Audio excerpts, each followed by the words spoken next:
It's time for Twit, This Week in Tech. Leo's out today. I'm Mike Elgan filling in for him. We have the technologizer, Harry McCracken. He's here, along with CNET's Lindsey Turrentine and Katie Benner from The Information. We talk about major moves by Apple, including Beats, HealthBook, smart homes, and what's going to happen at WWDC this week. Plus, Google's crazy car and Microsoft's crazy smartwatch. It's all coming up right now on Twit. Netcasts you love. From people you trust.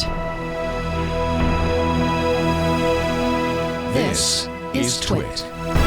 Bandwidth for This Week in Tech is provided by CacheFly at CacheFly.com. This is Twit, This Week in Tech, episode 460, recorded June 1st, 2014. Drones delivering diapers. This Week in Tech is brought to you by Stamps.com. Start using your time more effectively with Stamps.com. Use Stamps.com to buy and print real U.S. postage the instant you need it, right from your desk. To get our special offer, go to Stamps.com now, click on the microphone, and enter TWIT. That's Stamps.com and enter TWIT. And by Audible.com. Sign up for the Platinum Plan and get 2 free books. Go to Audible.com/twit2. Follow Audible on Twitter, user ID Audible_com. And by Personal Capital. You'll finally have all your financial life in one place and get a clear picture of everything you own. Best of all, it's free. To sign up, go to personalcapital.com/twit. And by Carbonite. Whether you have one computer at home or several at your small business, Carbonite backs up your files to the cloud automatically and continually. Plus, access your files anytime, anywhere with a free app. Start your free trial at Carbonite.com. No credit card required. Use offer code TWIT to get 2 bonus months with purchase. It's time for Twit, This Week in Tech, the show where we talk tech with some of the smartest people we can find. My name is Mike Elgan, Twit's news director, and I'm subbing for Leo Laporte, who's off today. And we have a fantastic team of brilliant people, handpicked by me personally, starting with the technologizer, Harry McCracken. Welcome, Harry. Thanks, Mike. It's great to be here. Now, before we introduce the other people on the show, I want to ask you about the technologizer, because this site is now reborn. You've been famously with Time.com for quite a while, bringing a lot of street cred to that publication, in my opinion. And now you're branching back out on your own. You're re-energizing the technologizer. Tell us what you're going to do with that site. Well, I'm kind of going back to basics. I was at Time for a little over 2 years, and Technologizer was part of Time.com. So it was a tiny island in an extremely large ocean of content. And I decided to leave Time recently. And the cool thing was I was able to take Technologizer back with me, and I put it back on WordPress. I mean, one of the cool things about being a journalist today is you can work for a large media company, but you can also reach a lot of people on your own. So I put together a new design. It's not going to be completely different from what I did at Time or what I did when it was Technologizer was a standalone brand, but I'm going to try even less hard to kind of be a news destination. Mm-hmm. There are all kinds of sites such as CNET and The Verge and others who are better for news than I can ever be on my own. But I think I'm pretty good at analysis and insight. And so I call it slow-cooked content. I'm not going to try to do 40 posts a day. I'm going to point people towards good posts elsewhere, and I'll do relatively little content, but hopefully of high enough value that people will notice it. And that's really one of the uber trends that's making tech journalism and journalism in general so great these days, because people like you are leaving the big mainstream publications and they're branching out into sort of these kind of startup mode operations, ranging in size from the Information. We're going to talk about the Information in a sec, Technologizer, and then doing the more in-depth reporting. And it's getting to the point where I think technology journalism is actually becoming one of the best forms, the highest quality forms of journalism. It's also, there's a lot of garbage out there, let's face it, but there's such good journalism these days. So I'm really excited about that. And the truth is that people don't go to Time.com and say, I want to go to Time.com because they have the best technology coverage. They go, I'm going to go read Harry McCracken. The individual columnists and analysts are the brand these days. And so, it's great. You're going to bring your audience with you, and I'm really looking forward to seeing what you do. And an awfully high percentage of them, when they go to content, it's because their friends or people they trust told them about it on Twitter or Facebook or Google+. So while time was a great place to be, I feel like the entire web is the front door to Technologizer if my content is good enough. Absolutely, and it will be, I'm sure. I've been following you for a long time. You and I go way back to the PC Magazine wars. The old magazine days. You and I were both competing against PC Mag, which was the 800-pound gorilla. But anyway, welcome and congratulations. Thank you, Mike. All right. Also joining us today is Lindsey Turrentine, editor-in-chief of CNET Reviews. Lindsey came all the way from slightly south. From Berkeley. Yeah, Berkeley. Just a little ways. And so what have you been working on lately? You've been in the business for a while, and we've had you on Tech News Today a bunch of times, and you are fantastic. Thank you. On that show. You seem to know everything. Well, that's really my job. astonishing. I have to know everything.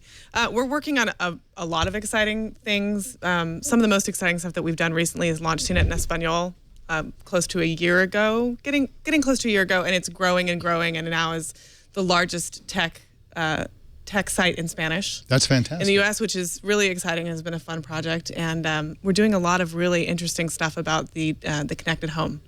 So we cover appliances already in a big way, and we have this big facility in Kentucky where we do that. We're doing some really interesting stuff that we're going to be talking about soon. So. Yeah, I bet in the sort of home automation world is really about to take off, and I think that it's really going to be launched in the stratosphere tomorrow.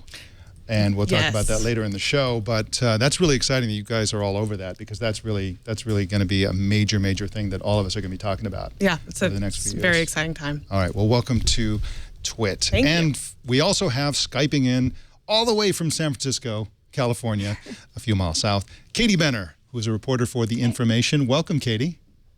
Hey, thanks for having me. Now, you're with one of the entrepreneurial poster children of the new age of technology journalism, The Information, launched by Jessica Lessin. And how is that going for you guys? You seem to be cranking out some pretty awesome stories and making a lot of, sort of getting a lot of tension and generating a lot of scoops. What's it like to work for one of these entrepreneurial tech journalism startups? You know, actually, it's really, really great. The pace is incredibly fast, because not only are we reporting on news that's changing all the time, and the tech industry is so innovative and changing all the time. As anybody who's ever worked at a startup can tell you, the actual business itself seems to become a new company kind of every 4 weeks. You know, you grow and you learn, and you're always incorporating new information and new ideas about how to run your business. So this is incredibly good. It's a good boot camp for anybody who really wants to understand how to make the media industry a better place and more profitable, et cetera, et cetera. Now, and we're writing exciting stories. We love it. Yes, you are. And you personally have a background in financial and business journalism. Is that right? That's right. So I was at Fortune magazine for 7 years, covering Wall Street. So it started out as kind of a fun beat, actually much like covering tech today is, where it's exciting and things are changing a lot. And you just hear about new, growth. And then suddenly the financial crisis happened, and it became this extraordinarily fascinating thing to look at, to re-examine all the assumptions that people had leading into 2008 and late 2007, and, the things that people had missed because they were just awash in growth and optimism about what was happening on Wall Street. So this feels like a very interesting time to be covering tech. There are some similarities for sure. Yeah, absolutely. It is a fascinating time, and really enjoying what you guys are doing at The Information. Well, let's launch into the show, shall we? Let's start with the wackiest story, I think, of the week, which is Google's funky little clown car. Harry McCracken, what do you think? Why did they actually trot out a car that has no steering wheel as a way to make people feel more comfortable about self-driving cars?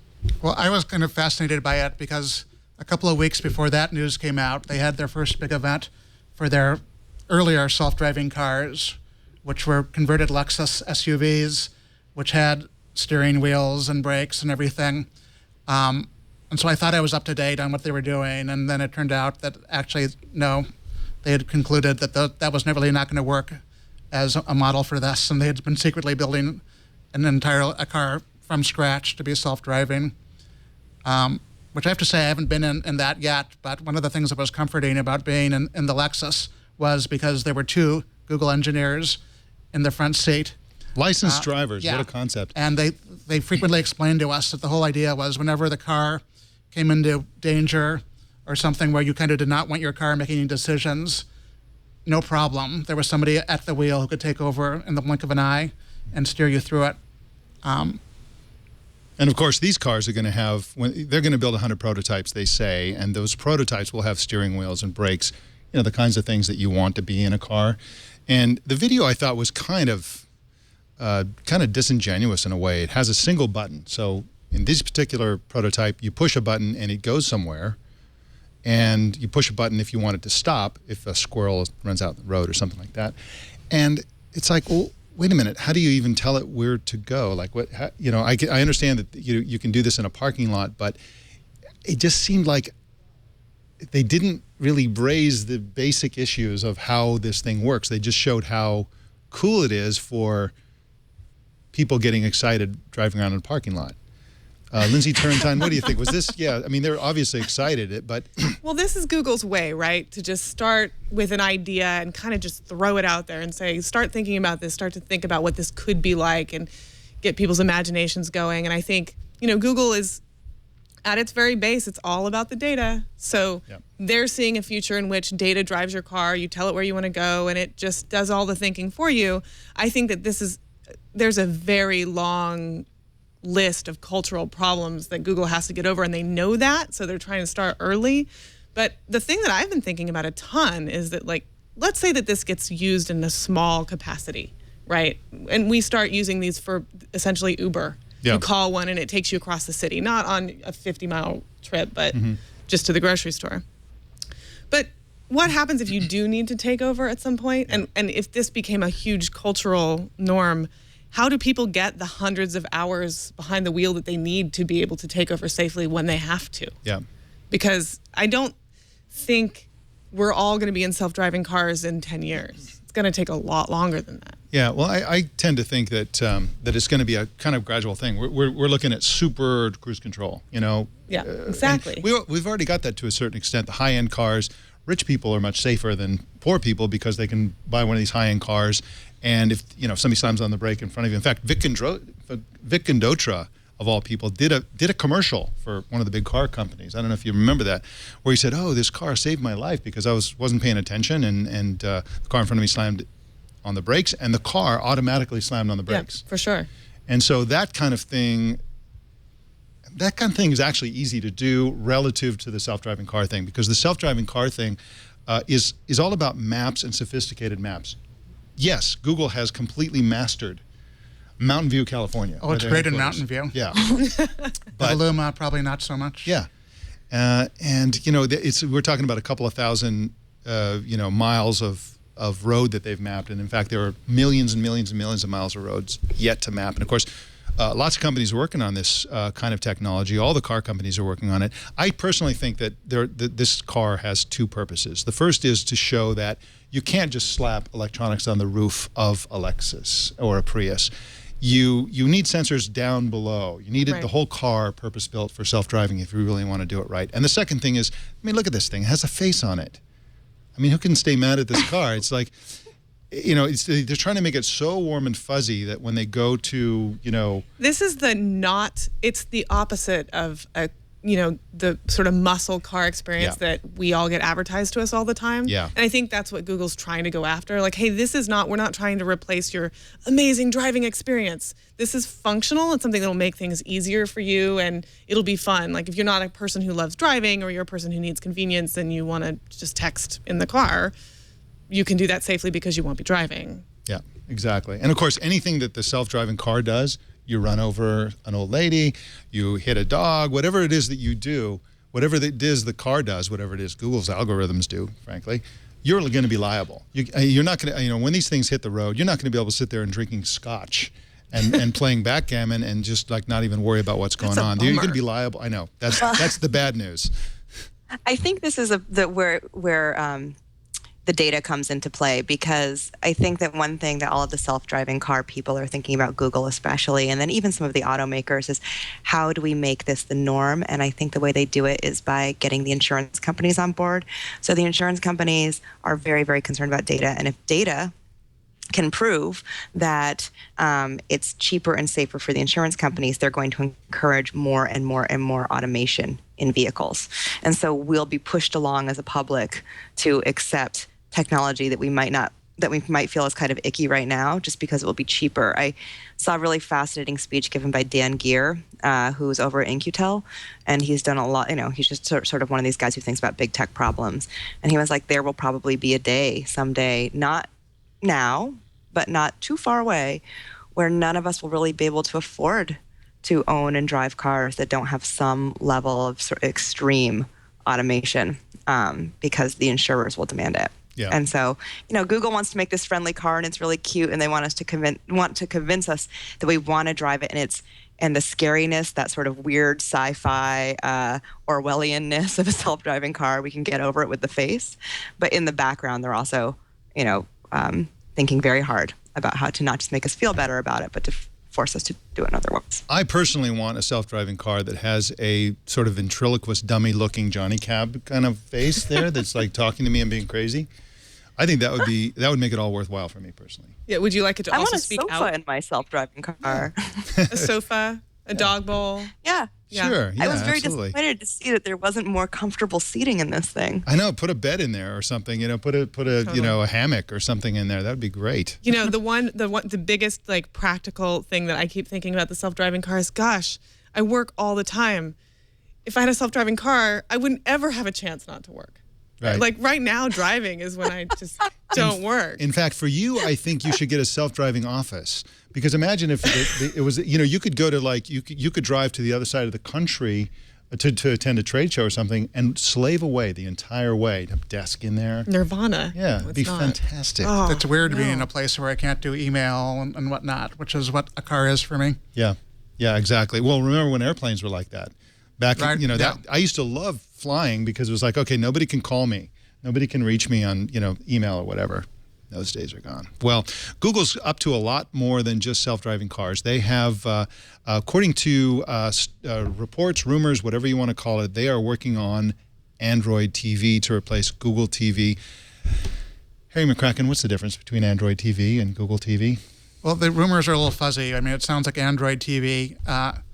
It plays up the Android brand, which has lots of momentum of its own, and B, gaming is a big part of it. So that's a little bit reminiscent of what Amazon is doing with Fire TV, which is a TV box, but one which is reasonably serious about gaming.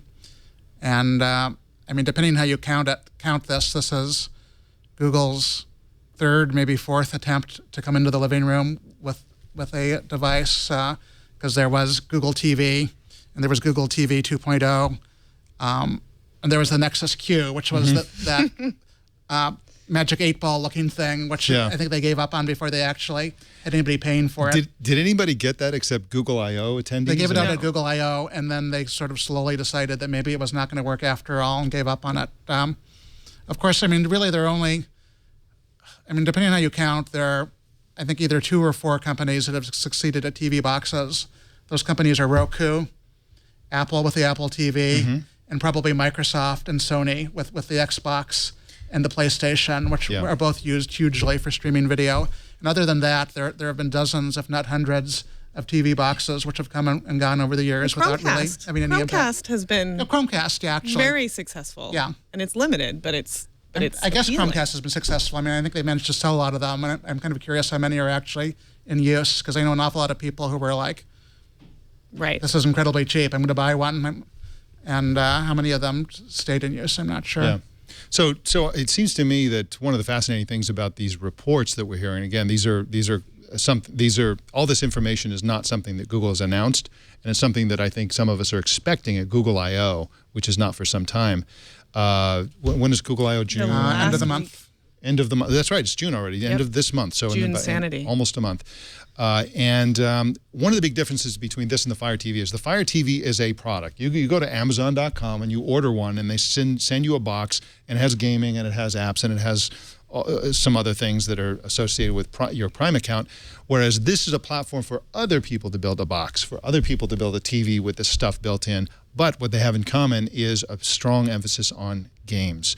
So does anybody think that Google is going to become a powerhouse in gaming? I think that Google wants to set itself up to be a powerhouse in gaming if that opportunity arises, and it wants to have an opening into everything. I also think that this is Google's way of I am pretty impressed that they keep trying this after the Google TV, fiasco, try and try again.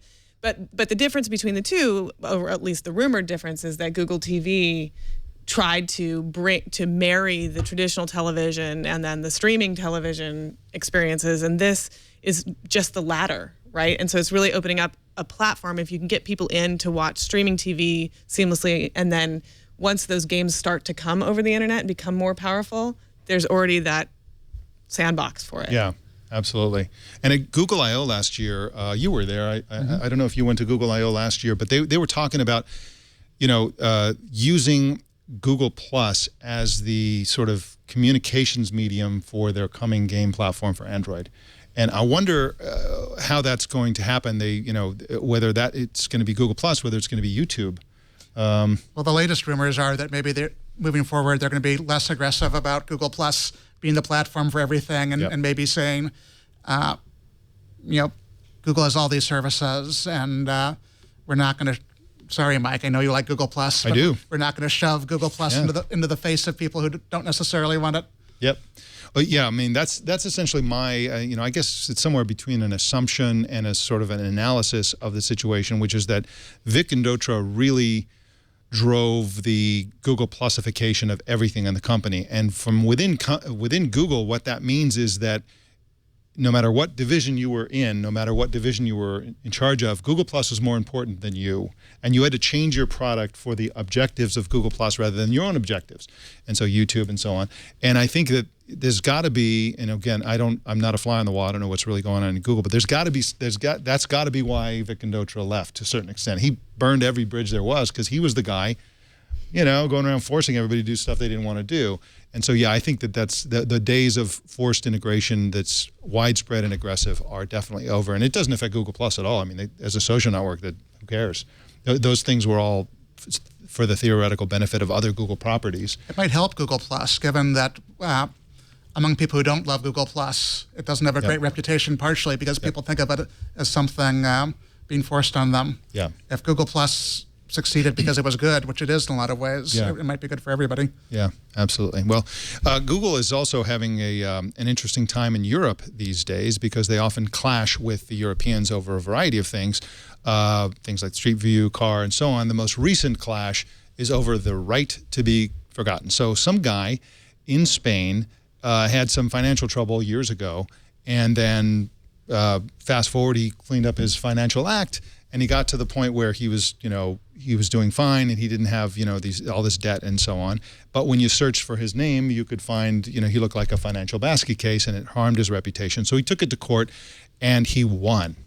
And what that meant was that Google is now required to enable European users, because of one Spanish judge, by the way, to enable European users to submit a proposal that they have their information, the link, not the information, the link in Google search engine, and every search engine to be removed. So this affects not only Google. Google lost the case. They were the, I guess, the defendant or whatever you want to call it in a lawsuit, but they now have to comply. They have done so. So that this happened some time ago, and now they've actually put up their form saying, if you want to remove your link, here's the form, fill it out. And thousands of people have done that. Now, this is a controversial thing. Katie Benner, what do you think of all of this? I know you have a point of view on this. Oh, yeah. I mean, I think initially it feels like a very good idea because I think that people are trying to find ways to take back control of their online identity. I mean, it's why things like Snapchat are successful, or things that disappear so we don't feel stuck with everything we do online. But it gets into a very tough territory of essentially sort of censoring the web. So I think Google, if they decide to take down a link, they're also going to note that a link has disappeared, and how many links did they take down? What does that mean? Who are they rewriting the history for? Is it useful to have some of this information available? How do they decide? This is just such tricky territory. So I think it will be, I think it will actually be a lot harder than people think for this to be successful. Absolutely. I mean, does anybody in this Council of Wisdom support the European decision, this idea of right to be forgotten? Is this something that it has value that outweighs the complications? I think I've been thinking about it a lot because I mean we all probably have links we'd like to take down, and I don't think it's a good idea.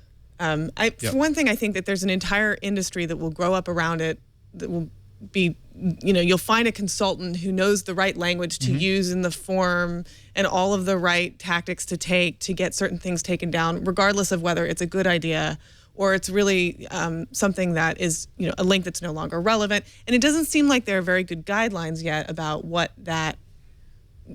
makes a link something that deserves to be taken off of Google. That's one of the crazy things about this is the European regulators have constantly told Google, we don't trust you.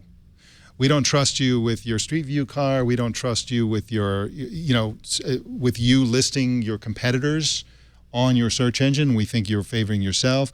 They go on and on about how they don't trust Google, and they say, and then in this ruling they say, but you know what? You're in charge of deciding what's a good link, what's a bad link, what's a relevant link, what's an irrelevant link. That's all up to you, Google. Good luck. Yeah, that seems crazy. I mean, it seems like if that's going to happen, and maybe there's a future in which there's a way that we get certain things taken down so that, public interest in something that is untrue doesn't drive untruths to the top. Yep. But there needs to be legislation around that. It can't be up to Google. Right. And to me, also I was just going to say there are also companies already that exist that do reputation scrubbing online. And of course, I mean, what the EU is saying is you shouldn't have to be like a really wealthy person who can hire Reputation.com or one of these services. But this is something that already exists. Yeah, absolutely. But one of the things that's really the worst thing about this, and let me frame this in the way that sort of reveals it for what it really is. What they're asking Google to do, so there's a beautiful situation that exists. We have an internet, right? It exists. We have search engines to help you find the things that are on the internet. So what this ruling does is it says, okay, Google, we want you to lie. We want you to have your search engine not reflect the actual internet, but to reflect whatever's left over after everybody who has the resources, the time, whatever, to scrub it. And by the way, this is only for Europe. So to me, Europe is going to have an increasingly inaccurate search engine. And Europeans who are savvy are going to find ways around it. They're just going to use the American version of Google or some other version of Google. And in fact, this is what people in China already do. This is what you do when you have a censored internet. You find, you use various tools which are freely available to get around what's there.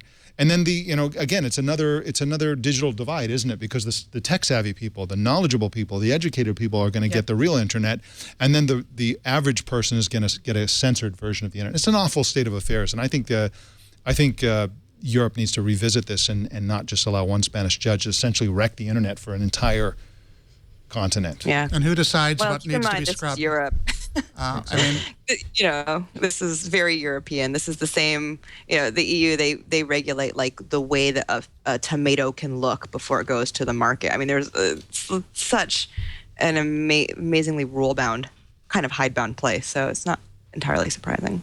And Mike, you're right. They sort of have been,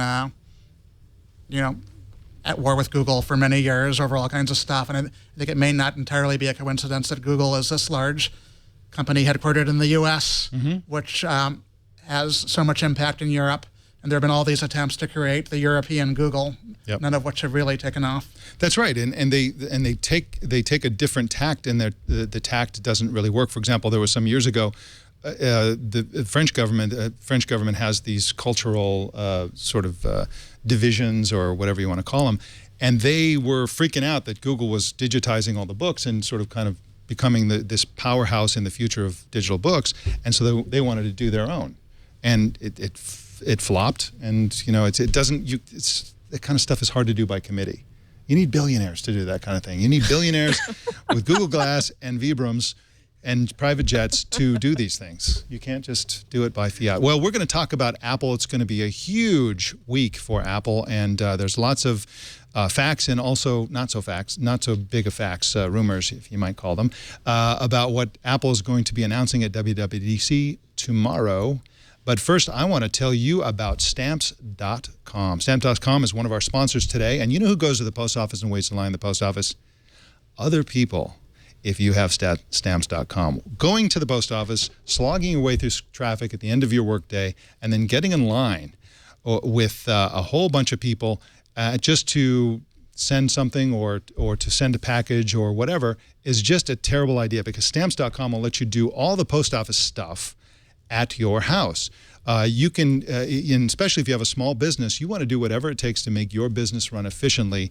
And if you want to be efficient, waiting in line at the post office is not the way to be efficient.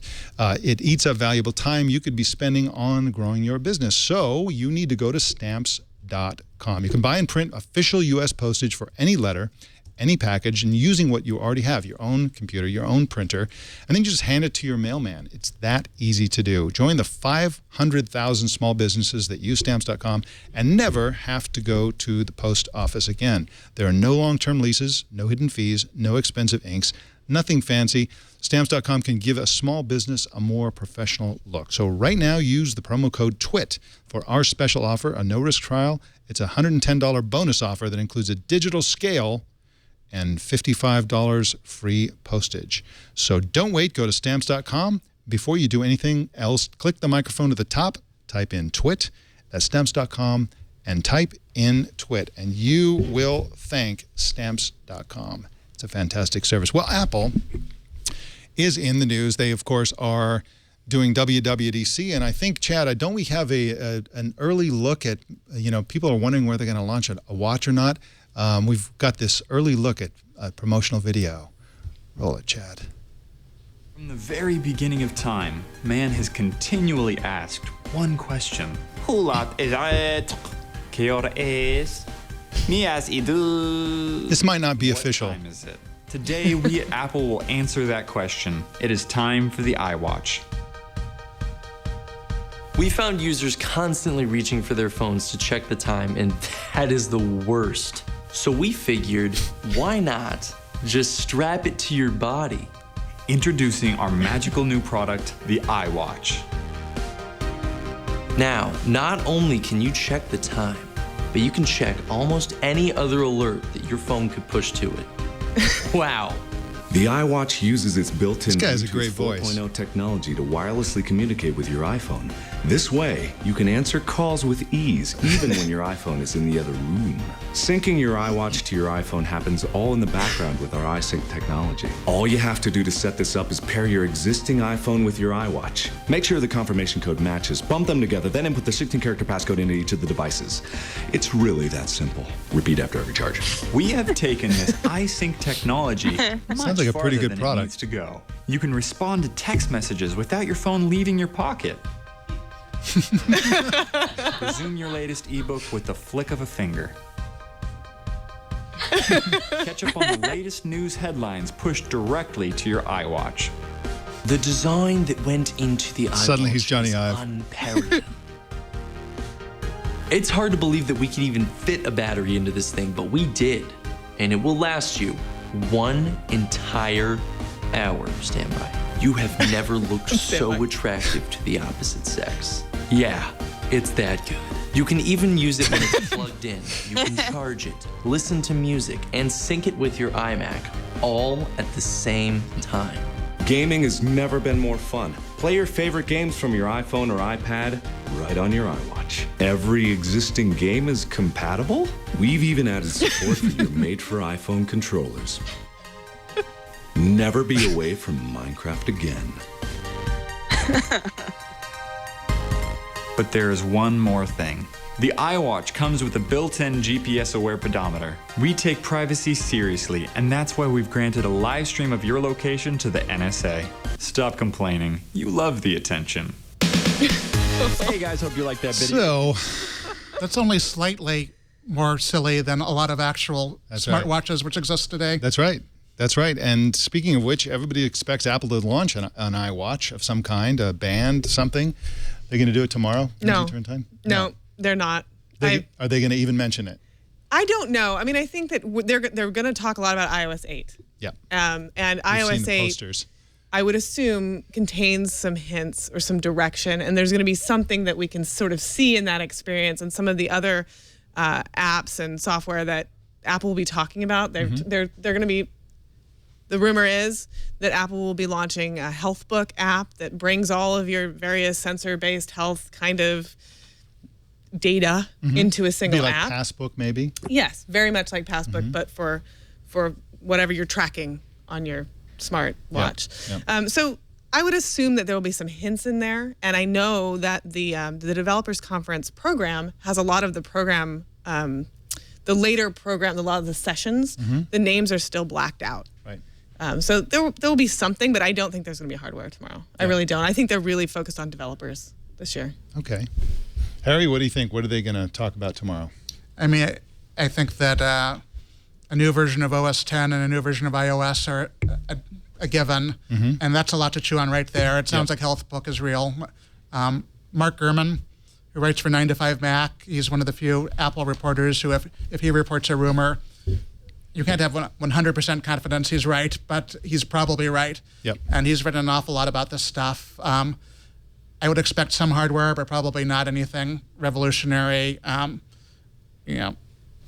There might be new MacBooks. Yeah. It would be nice to have a MacBook Air with a Retina screen someday. That would be nice. Yeah. But people always think that Apple rolls out huge world-changing hardware devices at WWDC, and they forget that the original iPod was not a WWDC. The original iMac wasn't. The iPhone was not.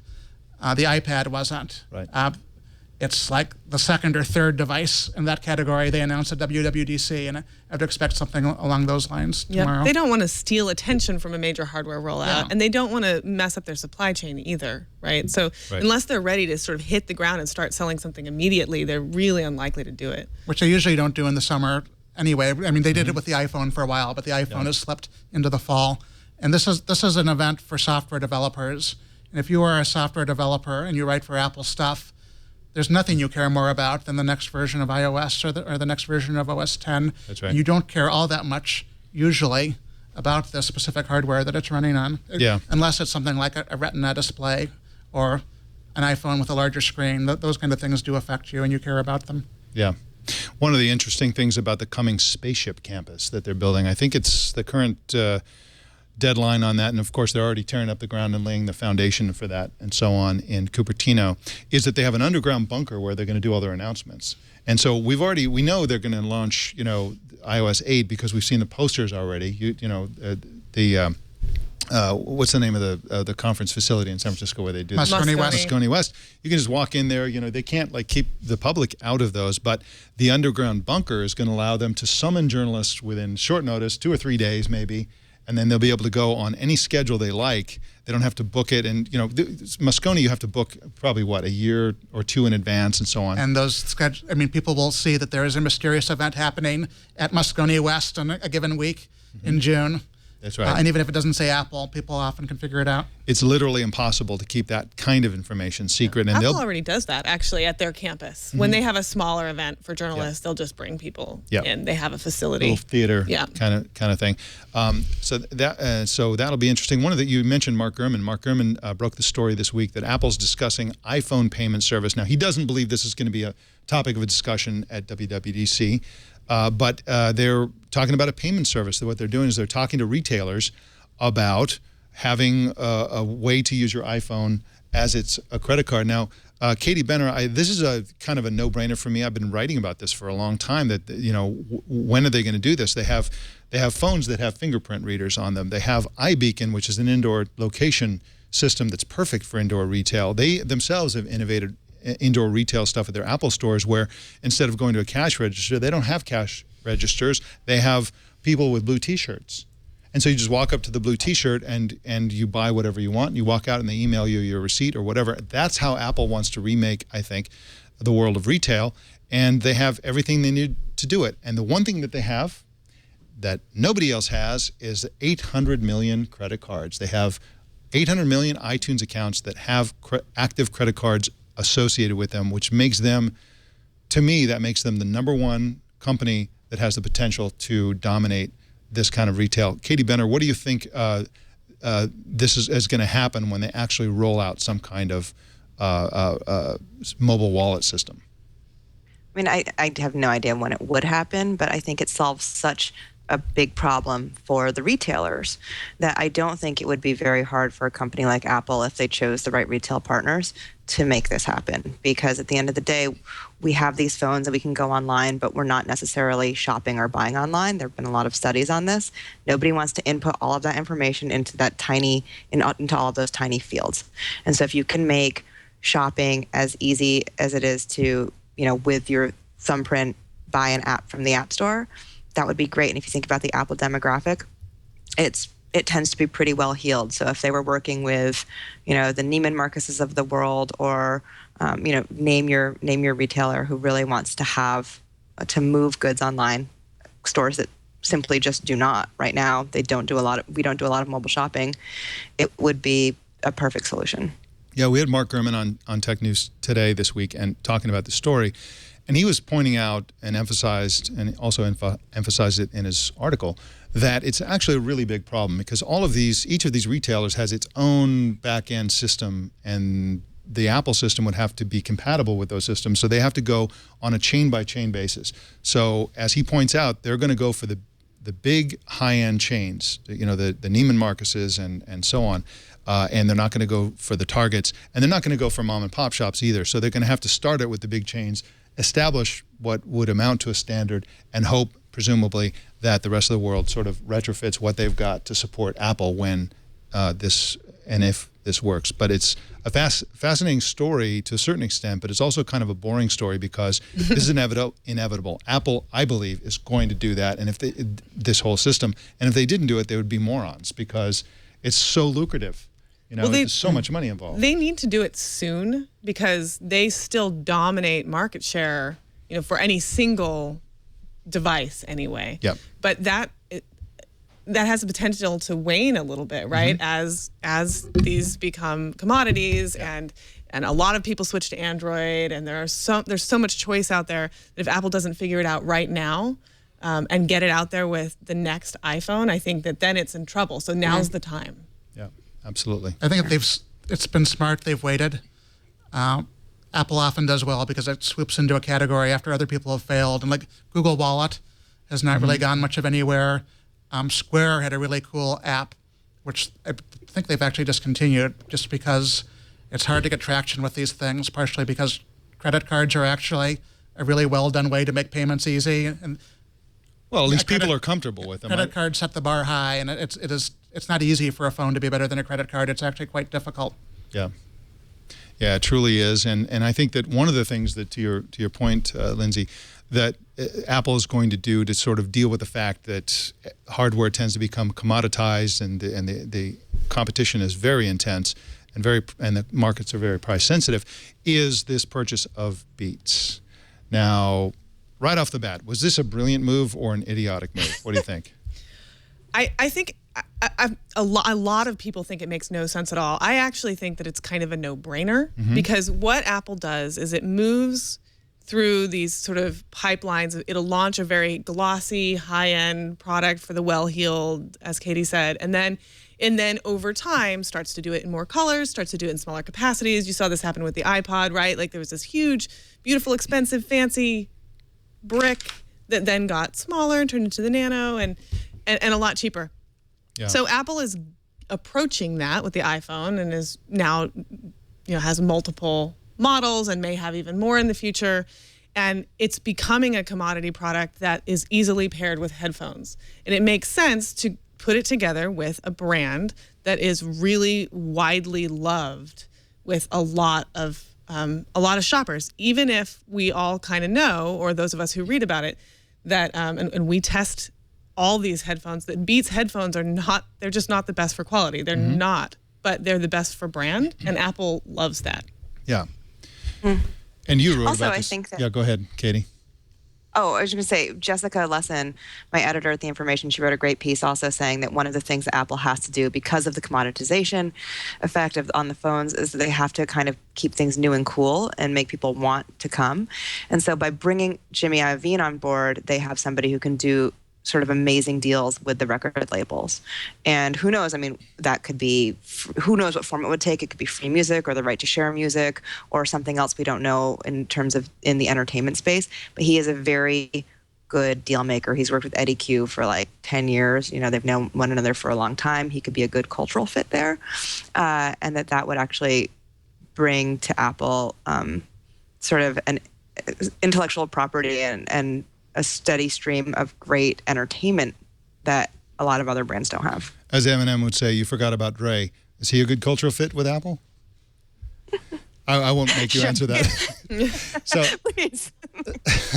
So you know, here's my view of it. From where I sit, which is far away from Hollywood, as far away as I can get, there seems to be that the music business has had two big shifts in its business in the last 15 years or something like that. The first is iTunes and the iPod, but the iTunes model of selling songs individually, digitally.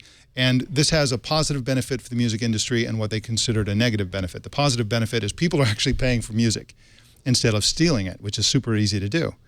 And the negative business is that people are not buying albums. I mean, I remember when you'd go to a record store and you'd buy an $18 CD, and you only wanted the one song, but $18 was the price to get that song. And that was a model that the music industry really seemed to love. So Steve Jobs' iTunes model was a nuclear bomb in the music business where everybody used to get rich selling songs. The second one is called the 360 deal. This is something that hit around 2007 or so, which is that everybody realized because of digitization, music is worthless because there's no scarcity with music. You have a digital file. It's just, you can download it a billion times and it's the same file. It's very difficult to impose scarcity for the purpose of imposing revenue associated with that. So they came up with these 360 deals. Instead of going to a superstar, a musician, and saying, okay, here's the record contract. We're going to make this much money. We're going to make platinum records and you get this percentage of the music sales. They instead go, okay, here's the deal. You're going to promote this and you're going to sell this and you're going to have co-brand with that and you're going to have this concert thing, and that's the deal. Forget about the music. T-shirts. That's right. At the end of the day. That's right. And so the poster child for this concept of the 360 deal, who's probably done it better than anybody, is Lady Gaga. And her original business manager actually said that music sells everything except music. In other words, music is a great marketing vehicle, and so let's use that. And that's the new model. And Jimmy Iovine has been personally involved and in that whole recreation. So the two people most associated, maybe the three people, most associated with transforming and evolving the music business are Steve Jobs and Jimmy Iovine, and to a certain extent Lady Gaga and her business manager and so on. So I think that to a certain extent, iTunes Music is the real prize here. And although it doesn't exist now in terms of having the 360 deal stuff, they have been working on getting Beats Music to the point where that's the 360 deal service. In other words, while everybody else is trying to sell subscriptions to streaming music, I think that Beats Music has been working on a system where that's the place where musicians and artists can sell everything except the music. You give the music away even, right. It's to a certain extent. But then, you know, you sell it. And of course, Beats has been at the center of this. If you look at what Lady Gaga has been making money on, it's been headphones and concert tickets and all these things that have nothing to do with music. So I really think that's what it's all about. They bought somebody who's like the Johnny Ive of music business, right? A special person who's super knowledgeable and irreplaceable. And if he doesn't come with Apple, he's going to work for somebody else, probably Google or somebody like that. So I think that has a lot to do with this whole thing. So, you know, Katie Benner, I don't know what the future of music is going to be, but it's going to involve very cheap music and very expensive headphones. Sure. You know, I'd agree. Yeah. And, you know, and if you look at how they've been selling Beats, it's been like, you know, there's a Lady Gaga version of Beats and there's this, that, and the other thing. And I think that's really the future of what Apple is going to do. And Apple wants to be at the forefront of that. So we'll see how that goes. Yeah, I mean, no matter what you think of the quality of Beats products, it's one of the few consumer electronics brands that's been created in the last 10 or 20 years that matters. Mm-hmm. And it went from not existing to dominating a category amazingly quickly. And it sort of feels now that like Beats has been around forever, even though I think it's about 6 years old. That's right. Almost nobody's done that in a long time. That's right. And the conventional wisdom is that you can make Beats for $15 to $17, sell them for $200. Yep. And they own 65% of the so-called high-end headphones market. I mean, what's not to love? I don't. My kids don't. They don't really know of any other headphones. Yeah. I mean, they just go straight to it. That's right. And that's what you have. And why? Because it's associated with celebrity, and they really want the music, and music fans really want to be into the bands and the singers and the artists and so on. And there's a hardware component to that, apparently. Well, there's a design component to it too. I mean, I think it's worth not forgetting that Apple, more than any other electronics manufacturer, cares about the design ethos, all their products, and Beats is just like that. I'm not saying they have exactly the same design or the same approach, but a lot of the money that you're paying for is for industrial design and for the colors and the shape and the fact that you want to be seen in the airport wearing these. Yeah. Although oddly enough, I mean, all of the Beats products to date have been designed by this guy who used to be Johnny Ive's boss at Apple, and already they've said that company, Ammunition Group, will not be designing Beats products moving forward, and it'll be intriguing to see who does design them and whether the look and feel changes at all. Yeah, they need help on multiple fronts. One is the design, and Apple can help with that. And another one is they need help with Beats Music, because signing up for Beats Music is really clunky and really horrible. I tried to do it over the last couple of days, and I tried to get in on this AT&T deal, so you can get like this family plan, 5 people for $15. It's a great deal, but trying to actually make it happen is very, very difficult, and so Apple might be able to help them with that. Well, another area where Apple is hoping to sort of create new business is around home automation. And home automation is super, super exciting. We talked about what you're doing in home automation at CNET. And what Apple is doing, according to the reports, is really not that earth-shattering, is it? I mean, already, if you go to Kickstarter or you look around at what's really happening in home automation, Apple's already kind of at the forefront to the extent that people create apps that run on iOS first and Android second.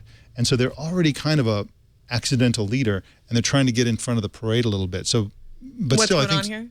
Well, Apple is prepping a platform which is supposed to come out at WWDC tomorrow, and they're talking about some APIs and just sort of a kind of a lightweight getting in front of the parade that already exists for home automation, and giving home automation creators a simpler way to embrace Apple's coming platform for home automation. Yeah, I mean, I think there's a huge opportunity, and one of the things that every time somebody from CNET's on a panel about home automation, one of the things that we end up talking about is the fact that there are so many opportunities out there, but you don't want to have a separate app for your vacuum and for your light bulb, and then another app for your thermostat, and then an app for your smart lock. Which is exactly what it is where you are today. Which is exactly where you are today, if you're even ready to sort of invest your time and money in a pretty young category. And so what Apple wants to do, I think, is just create sort of a passbook kind of style. Let's wrap it all up into a simple interface. I think it's kind of, as an aside, I think it's kind of interesting that Apple, which sort of created this, there's an app for everything, millions of apps out there, is now in a position to be being like, well, you don't really need, maybe you don't need so many apps. Let's try to kind of get them corralled into a manageable space. But the other thing that Apple has going for it here is that it has a little bit of a head start with some of this home automation because of its low-power Bluetooth in every single phone. Not all Android phones have that, or other phones. And so Apple's already in early with some of the smart locks. And if they can sort of keep all of the third-party developers and manufacturers thinking of Apple first, that's another reason to buy into the Apple ecosystem, because it's just going to be in a tidy package. And so if you're a person who's going to go out and buy a thermostat and buy smart lights and buy a vacuum that you control with your phone, then that's sort of an easy choice. Yeah. And Apple was the first to support Bluetooth Low Energy, Bluetooth Smart. It's got multiple, Bluetooth 4.0. There's got a bunch of names, but Apple was the first to put that into a phone, the iPhone 4S. And since then, every phone, tablet, laptop has supported Bluetooth Low Energy. Now just about everybody does. The other thing that they have here in McCracken that is really, I think, an underappreciated resource is iBeacon. Because if you remember, Bill Gates built a revolutionary house years ago, and the way his house worked was you'd put on this little badge. You'd say, welcome to Bill Gates' house, and you get a badge or this pin or whatever it was. It was a little, I guess it was RFID or something like that. It was some kind of radio thing. And as you walk through the house, or so I've heard, he hasn't invited me over yet for some reason. You can say, oh, I like Dr. Dre music, and everywhere you go in the house, Dr. Dre music would follow you, and your lighting preferences would follow you around. That's totally great with iBeacon. You know, that's how you want home automation to work. You want to walk up to the thing and have the porch light go on and the door to unlock and, you know, have it know where you are. Yeah, I mean, iBeacon has very quietly been very important in retail and things like stadiums. That's how a store or a stadium knows where you are and is able to push stuff to your phone in a way that, you know, actually does maintain your privacy, because they only do it if you already have a relationship with them and have given them permission. And I think there are potentially a lot of parallels to what Apple might do in the home, because iBeacon is mainly the fact that all the Apple devices support Bluetooth LE, and Apple worked on standards and stuff so that other companies can sell the Beacon equipment in stores and be confident it will work with Apple devices. So Apple doesn't necessarily have to build enormous amounts of stuff on its own. Mm-hmm. Maybe all it does is it makes its devices the best platforms for other companies to build home automation on, which they already sort of are already, even without Apple having done too much yet. And I think that iBeacon is a seriously underappreciated or misunderstood, or, you know, it's kind of below the radar. People don't understand how it works. For example, people don't seem to know that Android supports Android. Yes. So if you're an Android phone, and a beacon is really no big deal, and it's also seen as a sort of an NSA spy thing that sort of reaches into your phone and doesn't do anything of the kind. iBeacons are, to the best of my knowledge, incapable of receiving information. They simply broadcast, right, here's where I am, and then I'm here. That's right. And then the app is the thing that goes out to the internet if the app has developed that capability. The app is the thing that knows, you know, your beacon XYZ. Beacon XYZ is in this particular location. The beacon doesn't even know where it is. It just knows who it is. And so, to a certain extent. So, it's a really fascinating technology, and one of the things that's most fascinating about it is that it's cheap. You can put beacons all over the place. A small business can put 10 beacons in, and it costs them $100 or something like that. You know, so it's a pretty exciting technology, and I think it's really underappreciated for home automation and a no-brainer. I'm also curious about when the Googles and the Apples and the Amazons are going to build home automation into their TV set-top boxes.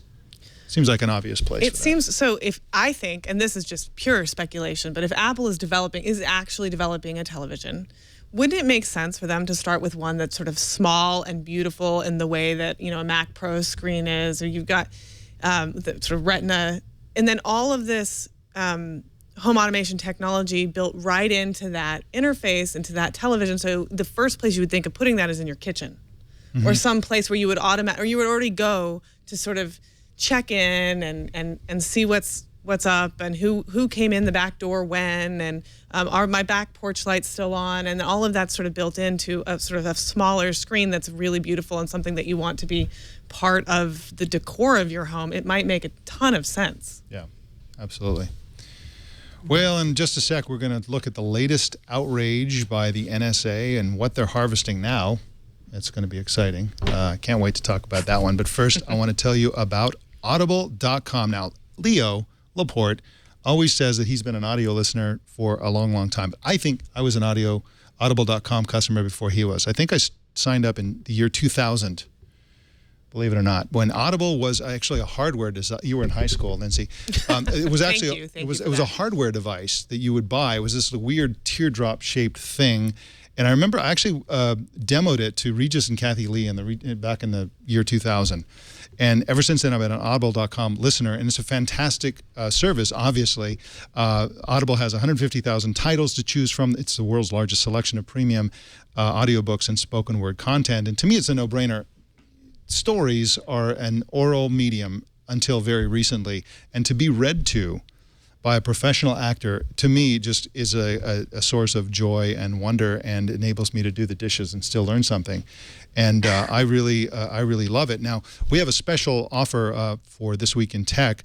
We're offering a platinum plan from Audible.com. This gives you 2 free audiobooks right out of the gate and 2 book credits a month. That means basically you can, on average, you can download 2 books under this plan. And it's a great deal for people who really get a lot out of these books. You can get a free subscription to the Wall Street Journal or the New York Times daily audio programs. Take your pick. And if you want to get more details about the Platinum Plan, go to audible.com/twit2. That's audible.com, twit, and the number 2. And, you know, there's a couple of new books that just hit in the last couple of days that I wanted to bring our attention to here. The first is Our Final Invention, Artificial Intelligence and the End of the Human Era by James Barrett. Now, Leo Laporte interviewed James Barrett on the most recent episode of Triangulation, and this piqued my interest in this book. This sounds like a fantastic book, and I haven't downloaded it yet or listened to it yet, but this sounds like a really, really fantastic book. And Chad, can you play the sample there, and so we can take a listen?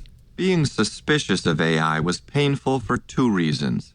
Learning about its promise had planted a seed in my mind that I wanted to cultivate, not question. And second, I did not doubt AI's existence or power. What I was skeptical about was advanced AI safety. Sounds pretty awesome. I, for one, welcome our new artificial intelligence overlords, and can't wait to listen to this book. So let's look at another book that, to me, is a source of fascination, and I'm going to get this on audible.com. It's called The Man Who Knew Too Much, Alan Turing and the Invention of the Computer by David Leavitt. And this, of course, the life of Alan Turing is one of fascination for multiple reasons. He was just a genius as a child, who was also, in some ways, not so bright as a child. He was one of these kind of idiot savant children, grew up to become an amazing code breaker, and of course he was a homosexual who was persecuted for that, and I think he was recently pardoned or something like that by somebody. Anyway, it's a fascinating story, and I hope they do a movie. But in the meantime, The Man Who Knew Too Much is an awesome audible.com book, and so these are the kinds of things that you get at audible.com, and I recommend that everybody sign up if you don't already have a subscription. 14 years I've had at audible.com, and that is why I am such a towering genius. Well, that's why I have fun doing the dishes, at least. Well, NSA is harvesting something new. The gift that keep on giving, the Edward Snowden revelations, just keep coming from, I guess they all come from Glenn Greenwald, ultimately, who's the person to whom Edward Snowden leaked these documents, and he's trickling them out to keep the information high. But basically, the NSA turns out, has been harvesting millions of pictures every single day. They harvest, and a great thousands of them are sort of facial image recognition quality. And apparently, according to the latest revelations, they are gathering these pictures, they're putting them in their database, and what they're going for is they want a database that enables them to essentially take a picture from a security camera, run it through their system, and say, that's who this is. It's really quite stunning. How much, how many hard drives do you have to get at Best Buy in order to store millions of pictures downloaded every day? It's just incredible. Well, the government already has tons of pictures of us stored because the State Department has all of those passport photos, and I think that they're not saying whether they're intermingling what the NSA is doing with those passport photos or not. Yeah. I think it would be silly to say that this is inherently a terrible idea. If they do it the right way, this sounds like it could be a really good way to find people we want to find. And the big question, as always, is how many other innocent people might get caught up in it. Yep. I think the other question is which being done in Lower Manhattan. After 9/11, New York City, its own counterterrorism unit, created a lot of initiatives, and one works with businesses all over Lower Manhattan, basically because all of these businesses have security footage, and they are able to access that security footage, and they do store some of it, and they're basically looking for people who they need to find. And so this isn't unheard of. This is a more extreme example, but it's not unheard of. Yeah, I think a lot of whether or not there's an extreme concern about this practice has to do with where the images are coming from. If the images are coming from the open web, well, those images are out there, and you put an image of yourself on the internet, it's pretty likely that somebody's going to look at it. We know that that's the risk we take when we publish selfies. The question is, if the NSA were intercepting these and pulling them off your phone, and they were private images, that's a completely different situation. But so far from what I've read, I haven't seen that come up.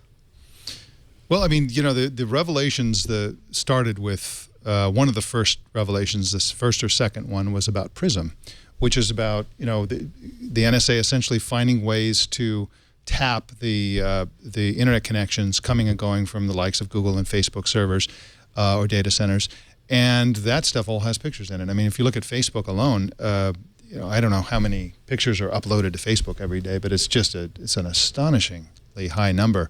And if they're getting the data, that data includes pictures. I mean, I think that's what we're talking about here. I think it's kind of obvious, really, in retrospect. They're not just going to skim off the text.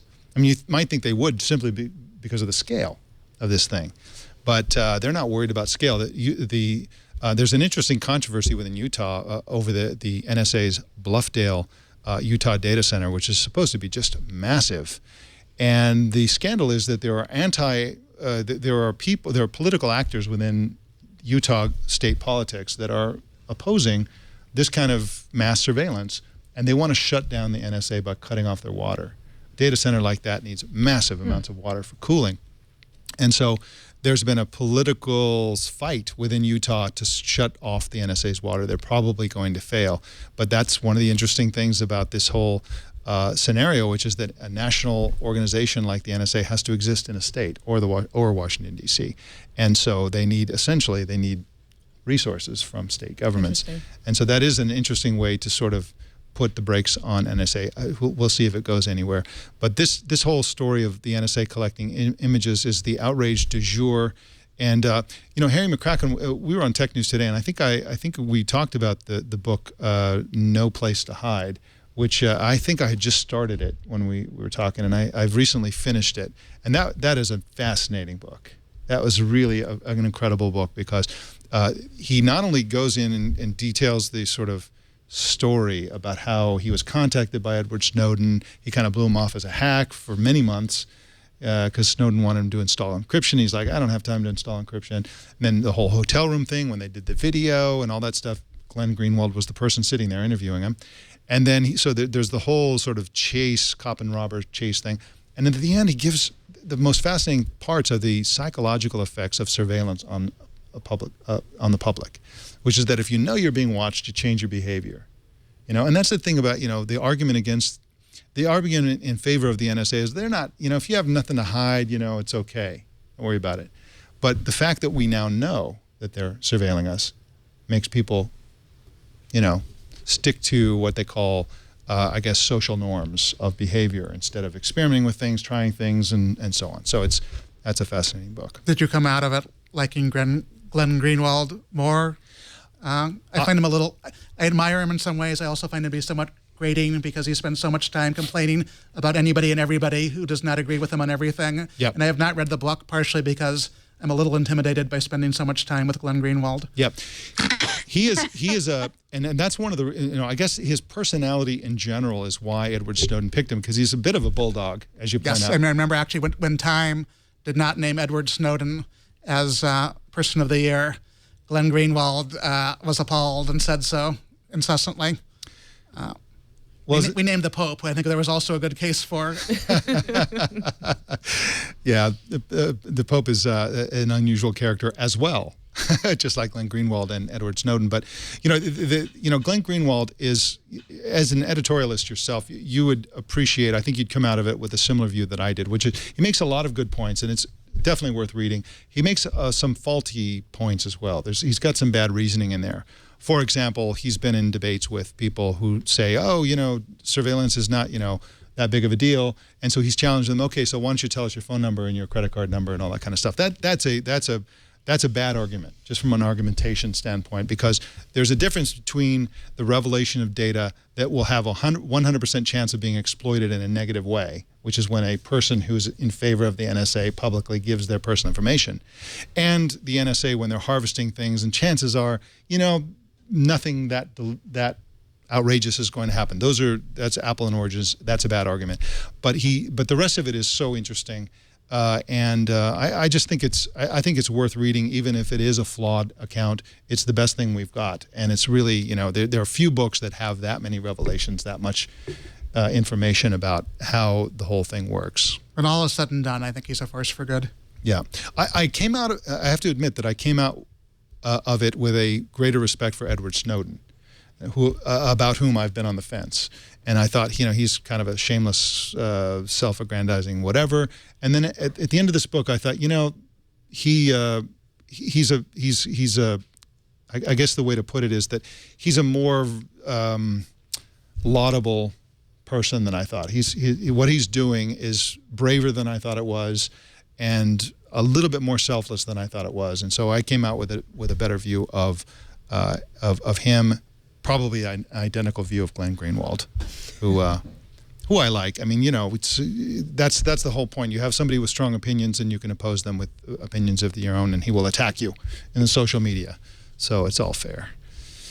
Well, speaking of the world of Cloak and Dagger, TrueCrypt had a weird termination this week. Essentially, what happened? TrueCrypt is one of the tools that Edward Snowden personally recommended that journalists use and other people use to escape the clutches of the NSA. And in fact, it's one of the ones that he wanted Glenn Greenwald to use before they had contact. But all of a sudden, you went to the TrueCrypt site and you got a redirect to a page that basically said, oh, TrueCrypt is not really that secure. You should use a Microsoft product, and never mind, we're going to go away.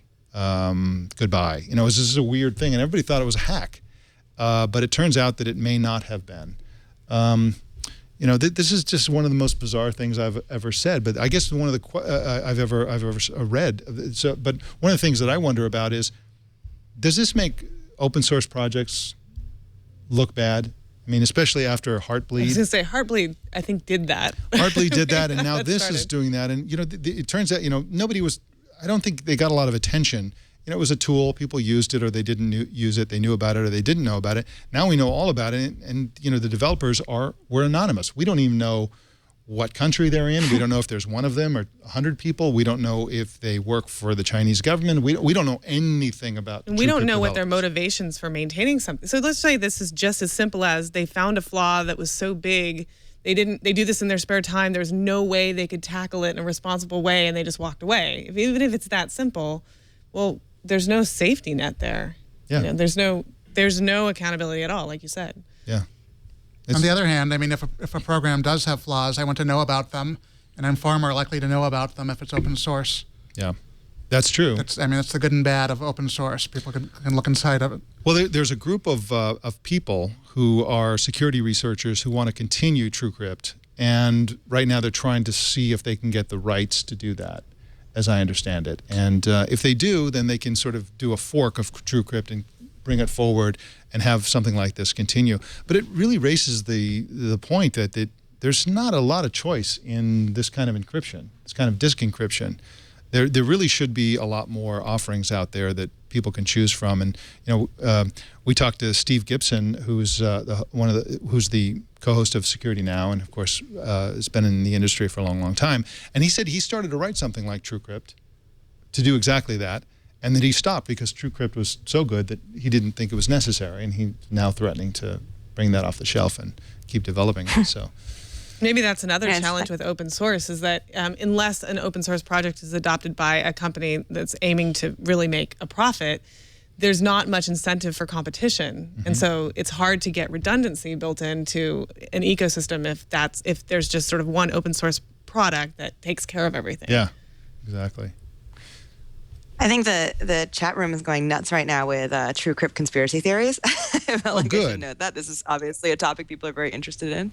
I think a couple of things that have come up just in some reporting around this, that people are very curious about the fact that an audit had been conducted, or was in the works for a few months before this whole thing shut down.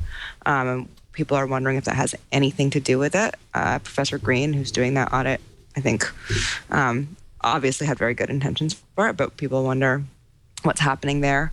And then also I did speak with a couple of folks in the security industry, including Dan Kaminsky, and I think a lot of people know who Dan is. He, I think in 2008, discovered a really big vulnerability in the DNS protocol. He has spoken a lot after Heartbleed, and then of course he has his own company that's doing sort of white hat security stuff. He said he had a completely crazy, the quote was, a completely crazy and baseless theory, which is always great, but that the software had to have been developed by somebody related to government, and he really does believe that that they put a stop to it, that the government figured out that people within a government organization had worked on this because, they wanted to be anonymous the entire time. They never wanted to give the project over to anybody else, which often happens in open source things. Like look at Bitcoin. The people who started it were anonymous, but eventually, it's taken over by people who aren't anonymous, and it's maintained, and that never happened. And then sort of the weird references to Microsoft in the notice when it was taken down. So I just thought I would throw that out for all of the folks watching right now who are really interested in trying to figure out why this happened, why it was taken down. And you mentioned two weird references to Microsoft. One of those weird references was that they associated the termination of this project to the fact that Microsoft was not going to continue to keep XP going. And that's weird because it has nothing to do with XP at all. And it's also weird because, we had a lot of conspiracy theories in the chat room when we talked about this on Tech News Today, because China essentially the Chinese government banned Windows 8 for government use, using the same reason that XP was no longer being supported and therefore don't use Windows 8.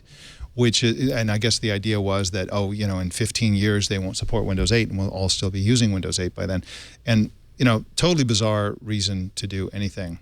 And the other one was that the termination note explicitly recommended that everyone move to Microsoft, what is it called?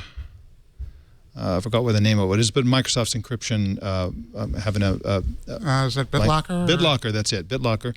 Right. And we talked to Steve Gibson about that, and Steve said, no, that's not really the best choice at all. Yeah. And it's controversial. Kaminsky was like, nobody in this world would ever use BitLocker. Like, it's not on our radar. Yeah, totally random. I mean, you'd expect better from the makers of TrueCrypt to make a better recommendation. So there are much better things out there. Well, one of the things about all these NSA spying revelations is that you think, well, this is just the NSA is going nuts. They have unlimited resources. They're doing all these things. Another view is that they're just a leading indicator, that the application of big data principles to the collection of internet-based stuff is kind of a no-brainer if you're an intelligence agency, and that the NSA is just doing what everybody else, every national government would want to do. And it turns out that in Germany, there's a German report saying that the German version of the NSA wants to do something similar to what the NSA is doing, to do mass surveillance, and they've actually requested $400 million. I suspect it's going to cost more than that, $400 million.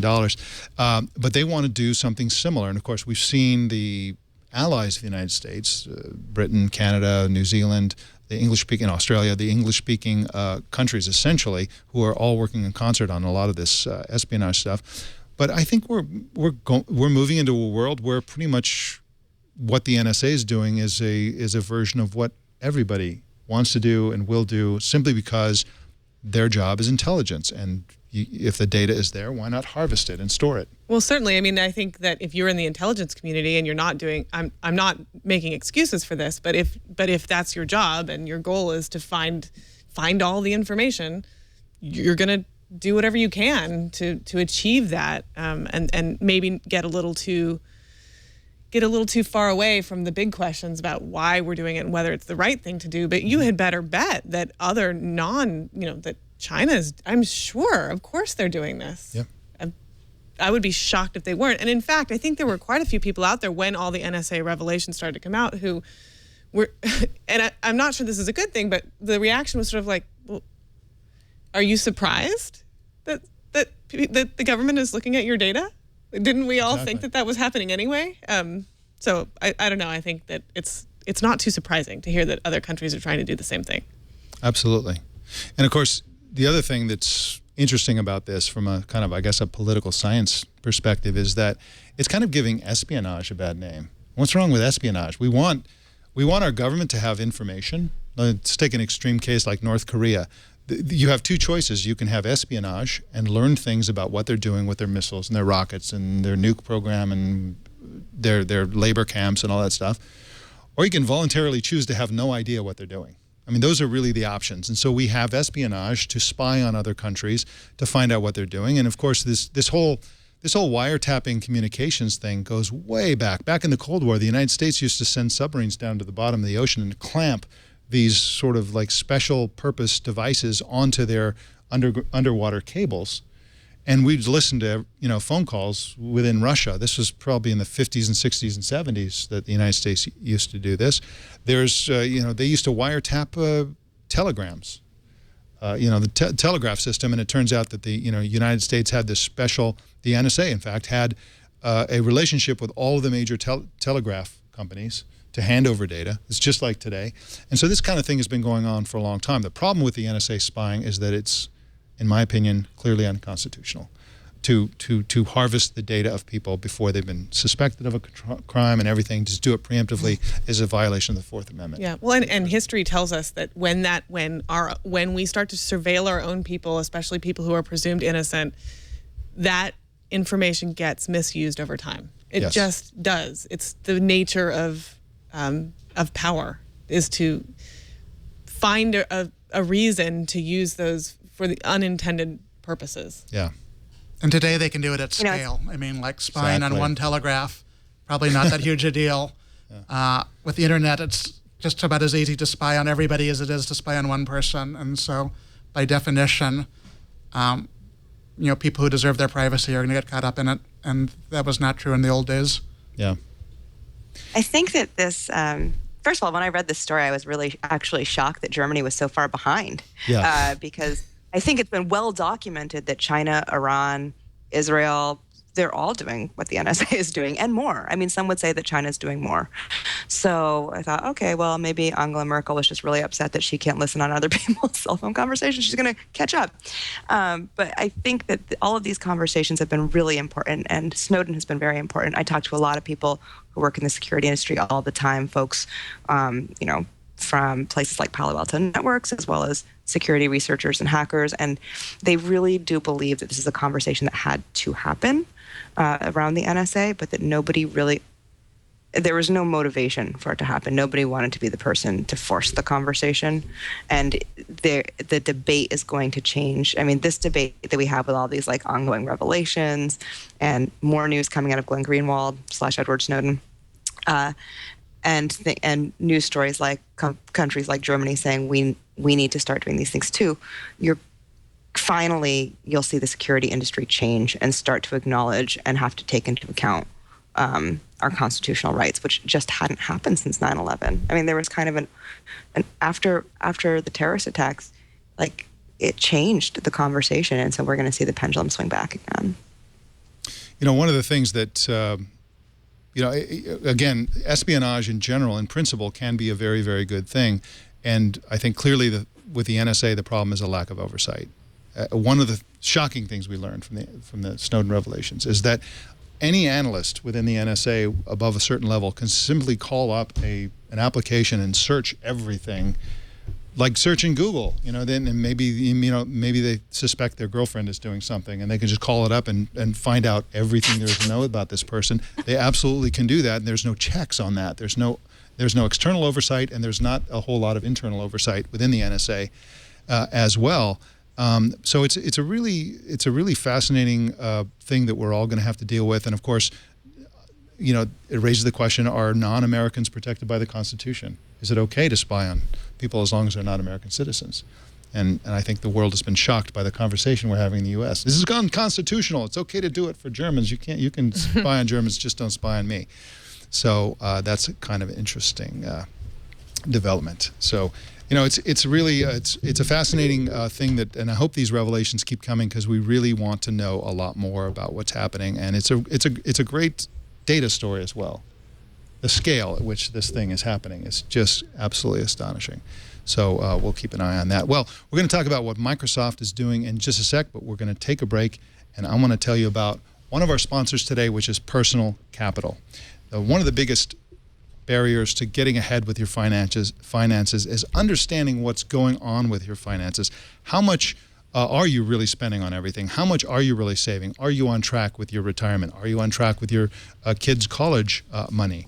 Where are you with all this stuff? We have accounts all over the place. They're all online nowadays. And so the way Personal Capital works is that you plug in all your different disparate financial accounts of all kinds, your bank accounts, your 401k, your you name it, stocks, whatever it is that you have that's money related, you plug it in, and Personal Capital brings it to you on a single screen with charts and graphs that enable you to really have an intuitive understanding of what's happening with your money. It's very possible that what's actually happening with your money is a little scary, and it's good to know that now so you can plan ahead and make more intelligent decisions about how you're doing. It also shows you how much you're overpaying on the fees that you're paying, and it will guide you through reducing those fees. So it will not only let you get a handle on your finances, but it'll also actually materially save you money. So why wait? Signing up takes just a minute, and it pays big dividends. Personal Capital gives you total clarity and transparency to make your investment decisions right away. We've been using this. I started using this. My wife loves it. And it just really, just that picture of your total picture of your finances is priceless. So to set up your free account, go to personalcapital.com/twit. And remember that Personal Capital is free and the smart way to grow your money. You just go to personalcapital.com/twit and save your financial picture. Highly recommended. Well, Microsoft is doing some interesting things, including possibly, maybe, kind of, a smartwatch. This was an exclusive by Parmi Olson over at Forbes.com, and she says that Microsoft is working on a smartwatch. Not surprising that they're working on a smartwatch. Microsoft's the kind of company that might want to do that sort of thing. What was surprising was that her sources say that they could have something on the market by the end of the summer. I would be shocked if they did that. But does the world really want I guess a Windows Phone-like smartwatch? Is it a good platform? Well, the reality is that I'm not sure the world really wants any smartwatches yet. I mean, we saw that spoof video a little while ago. I think that something will happen. Somebody will invent an aspect to smartwatches that will make them something you really feel like you need to own. But so far, I haven't seen that special feature quite yet. And in fact, we've been doing, Sharon Vaknin, who works for CNET, has been doing some interesting tests on heart rate monitors. And even the heart rate functionality on most of these devices doesn't really work. Yeah. I mean, it works, but in under very certain circumstances, which is that you have to be holding perfectly stock still.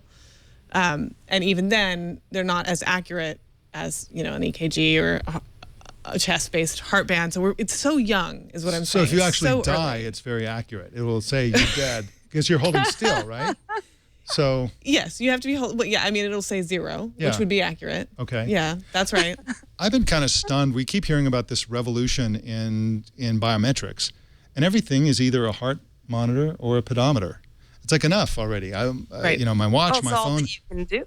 Unless you're going to work with the FDA, which none of these companies seem to want to do, you can't make any real medical claims. So you've got to be like, oh, we'll help you count your calories, lose some, it's like they're like the Weight Watchers of apps or something. It's like, we'll make promises, we don't have to keep them. So heart rate, pedometer, calories, Right. I mean, until somebody actually works with the FDA to do something that really does something, it's a medical device that will make recommendations about your health that could hurt you or help you, you're just going to see all these like gimmicky things. Well, and working with the FDA is an incredibly laborious, complicated process for very good reason. And I know this because this is really personal, but I have an insulin pump and a continuous blood glucose monitor that goes under my skin and feeds data about my blood sugar to this pump because I'm type 1 diabetic. And that technology is so not something you would want on your wrist. I mean, it is incredibly complicated, and just the layers of like tape and special kinds of adhesives that it takes to do that kind of thing is just very complicated. I think it's going to be a really long time until we get devices that are sort of both medically accurate and useful and things that you want to go, over to Target and buy on your body. Yeah. Right? It's just a really complicated set of problems. So I think that whatever we get in a smartwatch is not, there may be some health aspects, right? Like the pedometer and this sort of general awareness of your activity. But there has to be something that's really not health related that is the killer feature that we haven't quite seen yet. I went to this Samsung event last week for their SIM band, which is like yet another Samsung wearable device, but really quite different than the Galaxy Gear stuff because SIM-band is, in theory, this open platform for really futuristic wearable devices. And in fact, they want companies to invent new kinds of sensors. And I think they talked about blood glucose monitoring as a specific example. They want people to invent a technology that works for that. And so it's really intriguing. I've never thought of Samsung as the kind of company that would would lead a open hardware platform, but at least they're giving it a try, and they conveniently announced it a few days before WWDC, which I'm sure was intentional. I'm sure it was. Well, and Samsung has a medical devices business, right? I mean, Samsung is such a huge conglomerate in Korea. They've got their fingers in everything, right? Like, I think they make ships. Yeah. Right. So they do have an entire business against creating medical technology that I think that they're going to try to marry some of that with their consumer division. Yeah. And the press photos of the prototype band, I guess, that they showed had, I don't know, 30 sensors on it. I mean, it was ridiculous. It had so many things in it. I mean, what are they sensing there? I mean, the first one that they're shipping to developers later this year does not look all that exciting inherently. It's not radically different, but the idea is that it's a starting point for new technologies. One cool thing about it is they want to create a wearable device which you actually can wear 24/7, which generally speaking you can't because of battery issues. And they have like this little shuttle battery where you charge your battery and then you snap it onto your SIM band, and so you don't have to take your SIM band off. That sounds like a cool innovation. They also announced a cloud service called Sammy. And I understand that that's going to support non-Samsung devices may be able to use that. Is that correct? Yeah, I mean that's also in theory an open platform, and according to Samsung at least, the great thing about Sammy is the consumer controls all the data, and there aren't any privacy issues because if it's part of Sammy, it's not going to be anything that anybody's going to try to monetize. I've been stunned by the amount of attention that an association of medical-related and health-related things have been circulating around the smartwatch category. Apple, of course, has been hiring all these medical experts that have been seen on the campus and have been hired. And I just don't understand the attraction to that. It's just like, like you say, Lindsey, it doesn't seem like that's the killer app. I think the real killer app for smartwatches is going to be, frankly, branding and design. I totally agree. I think that they have to look beautiful and find a way. And I actually think that the killer feature with a watch is sort of the Google Cards experience, which we're going to see later in June at Google I/O, and I think we're going to see that on some devices. And I think that Google's really, this is where Google really shines, is their predictive abilities, right? Like, we know that you have an airline ticket sitting in your inbox, and your watch is just going to flash up and say you need to leave the house in 5 minutes to catch your flight. I think that those sort of passive interaction is where it's really going to shine, or some really sophisticated voice recognition. But even that, sure, it would have to be at an arm's length to be really effective, so that it could just pick up on what you're saying, which is also creepy. Yeah, and in fact, a Google executive posted some screenshots of Android Wear, showing a number of things, including a podcasting app and a game even. That was interesting. And there was an unauthorized leak of a video showing an LG device playing Android Wear type stuff, and then that was yanked down unceremoniously by LG. That appeared on YouTube and then was taken down. I don't know if there are any illicit copies out there, but it looks pretty much like what you'd expect. And I really do think that's really, I agree with you completely. It's a combination of really good notifications and great design. And one more point on why some of these hardware companies are all going after this the health space, which does seem totally counterintuitive. It doesn't make a lot of sense. There's one data point that we all might want to bear in mind, is that $1.9 billion in VC money went into digital health, mostly apps, software, and that's double from 2011. It's set to grow. So I've spoken with a lot of the venture capital guys about what they're investing in, especially the ones who've raised plus billion-dollar funds in the last 2 years. We did a story, where are you going to put all this money? Digital health came up again and again and again. So I think some of these companies, Samsung, Apple, they don't know where it's going to go. They just know there's going to be a lot happening there in terms of apps and other devices around digital health as people try to figure this out. So to be able to be the platform for this space that's just receiving tons of money, double from 2011, they're almost $2 billion now. 2014 and 15, you're going to expect similar growth rates. It's not a terrible place to be when you look at it from that perspective. Well, as a part of the healthcare industry, I think you're absolutely right. I mean, if if we got to a point, and I think it would take quite a while, but where these devices actually, you can get a prescription for one and get them underwritten by your insurance, and then they're part of the healthcare establishment. Yeah, that's a great place to be. There's a ton of money there. Yeah, absolutely. Yeah, and there are a few companies out there doing stuff like that. Not very many. I think Proteus is probably the one that's furthest ahead. Medical industrial complex, man, that is a great source of revenue, and it's insurable. Maybe we can get our watches covered and paid for by our health plans. Obamacare, look into it. The website works. Well, Microsoft was not only potentially working on a smartwatch, they also showed off this week a sort of, I guess, a universal translator, Star Trek style universal translator for our own planet that does instant translation via Skype. So you can have a Skype call with somebody and you can speak English according to their demo, and the person on the other end can hear what you said in German and also read it on the screen, and then they speak German to you, and then you hear in English what they said. It's a kind of a no-brainer. It seems like the kind of thing Google would do as well.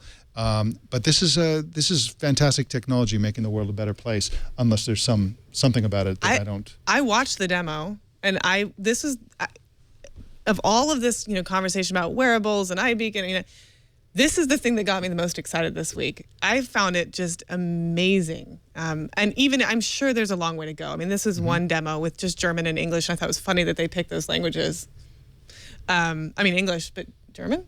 Okay. They've previously demonstrated, I think, Mandarin or standard Chinese translation. I think a year or two ago, there was a famous demo of that. Right. But, yeah. But I found it incredibly compelling because this is a real challenge. I mean, I've heard people in the software development industry who worked really closely with companies in India recently have been pulling back, partially just because of, and that's just English, those are other English speakers, but partially because of communication issues, mostly having to do with time zones. But if you can imagine the ability to work just seamlessly across languages, I don't know. I think it's a huge economic opportunity, and it's also just fascinating. Cool to see. Truly is. And my wife and I were recently living in Italy. We spent some weeks living in Florence, Italy, and I was carrying around the what's called WordLens, I believe it's called. It's an app that translates for the image. Phone. Right, exactly. And I had Google Glass. So this is the first worldist problem you can imagine. I had Google Glass, and I was saying, man, why don't they have this for Google Glass? This would be so great. Poor me. So you hold this thing up to a sign or a menu or something that's written in some foreign language, in this case Italian, and it would show you in English in the same typeface with the same colors and everything. It felt really magical, like truly amazing. And this is the world we're going to, where that sort of thing will be in your smart glasses, and tourists, you'll be able to walk around, and no matter what country you're in, everything's in English for you. That's going to be standard. Like, we're on the brink of that world. And then when you talk, you're going to hear in your ear the language. When people talk to you, you're going to hear English, and then you can talk, and they're going to hear their language. It's really going to make the world a smaller place. And I've already taken advantage of the translation feature built into Google+, talking to a lot of people in a lot of countries, and you just click a button and boom, you see English. It's just, I agree with you. This is a great new world that we're going to be living in. People talk. I love it. A real life babblefish. It's like the answer really is 42. Exactly. It's great. That's exactly right. And so it's people talk about wearables as being invasive and annoying, and it's true. But things like smart glasses can really enable you to break down language barriers. On the other hand, I guess, to play the devil's advocate against my own excitement, I love other languages. I don't speak any of them very well, but I love learning them to the extent that I can. I think, and I feel the same sadness when I think about a future in which I don't need to learn another language that I feel when I think about a future in which I don't need to drive. Yep. There's a joy in driving. There's a joy in learning another language that I just sort of on a human level worry about losing, because I feel like language is the fabric of your society, and it's closely linked to your culture. But but if you really want to get depressed, you really want to go down this rat hole. Sorry. It's a foreign language is knowledge. What do we need knowledge for? I mean, why learn knowledge? Why learn facts if any fact can be conjured up instantly, 24/7? Well, somebody's got to put it on the internet. Yeah. Also, it's going to be a long, long time before a computer can translate between languages as well as a human who gets fluent at it. I mean, it's like a lot of other technologies. The first 80% is relatively easy, And the last 20% that really does make it magical is the hard part. And Yep. you do get there sometimes. I feel like voice recognition kind of got there after many years where voice recognition was amazing, but not quite amazing enough to actually be practical. It actually is. And, but translation is nowhere near that. But it raises, I think, a serious issue for education. What do you teach kids? Do you teach them a foreign language now, as you said? Do you teach them to do cursive writing? Do you teach kids to be able to function without a smartphone that's connected to the internet? So the cursive writing question is really interesting. And I think lately I have a fifth grader, soon to be sixth grader, who did learn cursive, and his school district does teach it. And part of the motivation for cursive, a lot of schools have not been teaching it anymore, is that for kids who have dyslexia or any sort of trouble writing or interpreting, cursive helps. It actually forces the two sides of the brain to talk to each other, and they can spell better in cursive. I've seen this with my own child. It's very interesting. So there are some skills, I think, that we don't know what they have until we stop doing them. And then we realize, we lost something there, and maybe we should bring it back a little bit. Yeah. I think we've already lost so much. I mean, it used to be, 200 years ago, kids would need to know how to milk a cow, and they would need to do all these things which kids nowadays have trouble even recognizing what a cow is. And so, not in Petaluma. Not in Petaluma. But this is the trajectory we're on, and it's accelerating because of digital technology. And, in the education market, we have to decide what we're going to teach kids. I also have I find this fascinating, but I think that because of voice recognition, because it's become so sophisticated, there is a possible future in which we don't need to write at all. Right. We speak, and maybe you go in there and edit, but you're wearing a smart glass, you're wearing some sort of receiver. You simply speak what it is that you want to communicate. It comes out written. You can read. Everybody will need to read, but I think that there is a possibility that we'll get to a point where cursive or print, it doesn't matter. And really even today, there are It's people funny who dictate entire books. Yeah. Yep. Yeah, I was talking to somebody who dictates all of his emails and all of his correspondence, and then a lot of his memos to his staff and reports. And he said that because of where the technology is, he actually has to speak like a robot for it to work. So he couldn't have the sort of conversation we're having with natural inflection. He actually has to sound like a robot, and that he does it for 4 hours a day. And when he comes out, it's confusing for his staff because they don't know what's happened to him, and there were definitely people who would work with him and didn't know him well, who'd only see him in these moments and think that he had like some very severe form of autism. He was like, it's weird how the technology is changing our personalities and the way we interact, and it's bizarre. It is bizarre, and I've tried to use, I don't know if you've tried this before, Harry, to sort of like dictate columns and things like that. It's great at first, and then you just get tired of it, and it alters your thinking process. It's just different. I've read actually even before voice recognition, there were people who would dictate books onto tapes and have them transcribed. And I've read a fair number of books that weren't all that great that were dictated because when you write, you polish and edit and think carefully. And I think for most people, that's harder to do when talking out loud. Yeah, absolutely. Well, speaking of books, we're going to talk in just a second about Amazon's war against one major publisher. But first, I think, Chad, don't we have a look at what happened here in the Twit Brick House this week? Here's what happened right here at Twit. Previously on Twit. Oh, crap. Apple just bought Beats. Did they? Tech News Tonight. Apple confirmed it is indeed buying Beats Electronics for $3 billion.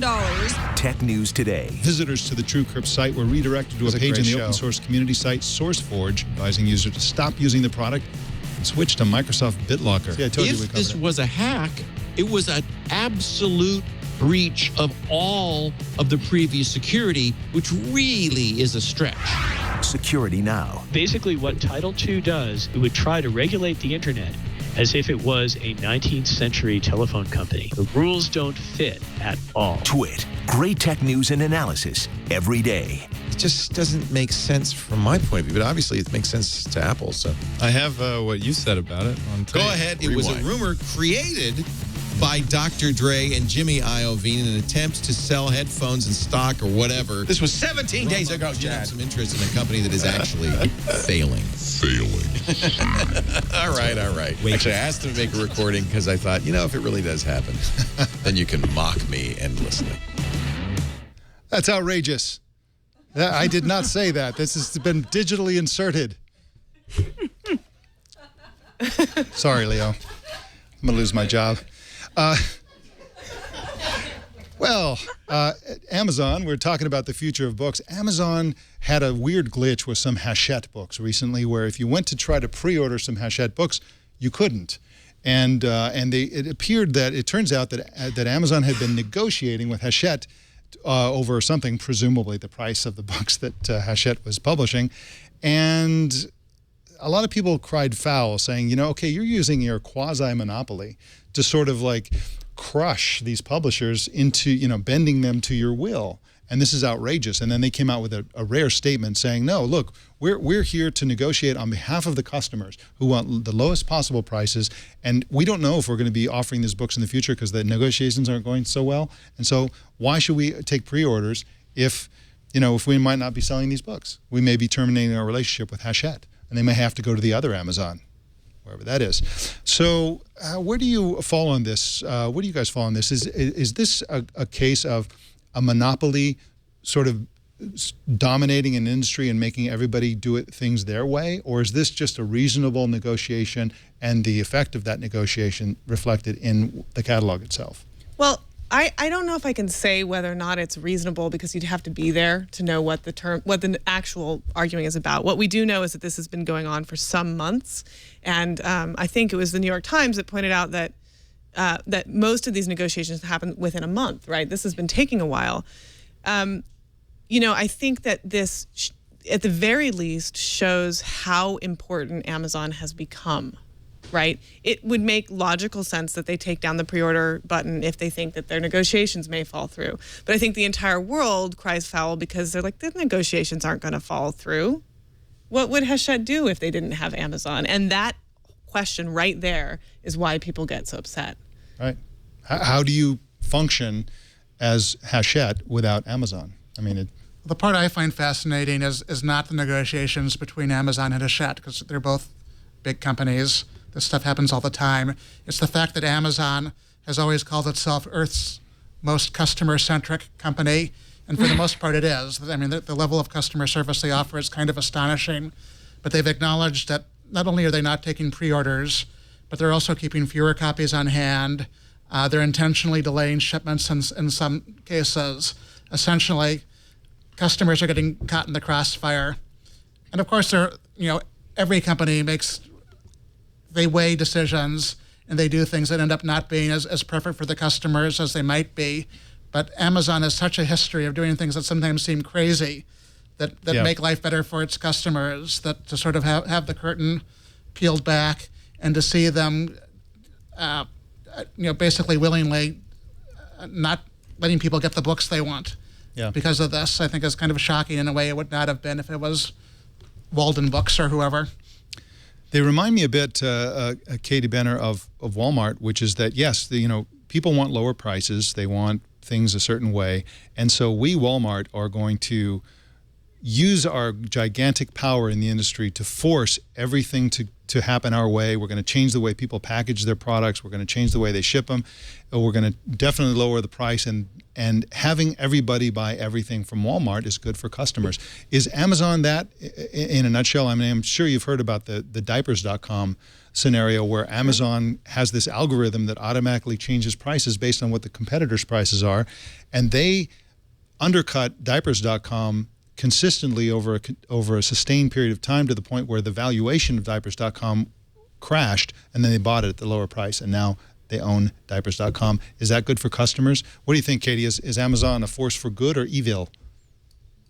Well, I don't know if they're a force for good or evil, but I think that Amazon being good for customers is kind of a nice whitewash or veil for Amazon to be good for Amazon. And I think the Diapers.com example is great. And I think that your Walmart analogy is very interesting because Walmart is a very, very low margin business. They have to do volume because they do not have margins. Amazon's similar. As we know, Amazon, when you look at their P&L every quarter and they put out their annual report, this is not a money-making company. So it was very fascinating. I think it was also the New York Times that had an editorial or a news analysis around this issue saying that they thought that it was interesting that this battle happened at a time when Wall Street investors were finally starting to get a little bit restless with Amazon about not being able to produce profits despite all of these sprawling businesses and everything that it does. And in that statement from Amazon, essentially what the company said was, we're playing the long game here. We need to deal with publishers like Hachette in a way that's going to be good for customers, but at the end of the day, good for Amazon. And in the New York Times posited that maybe Amazon realized they needed to start building margins somewhere, because you can't just run 50 different low margin businesses unless you can do Walmart type volume in all of them, which they don't quite yet.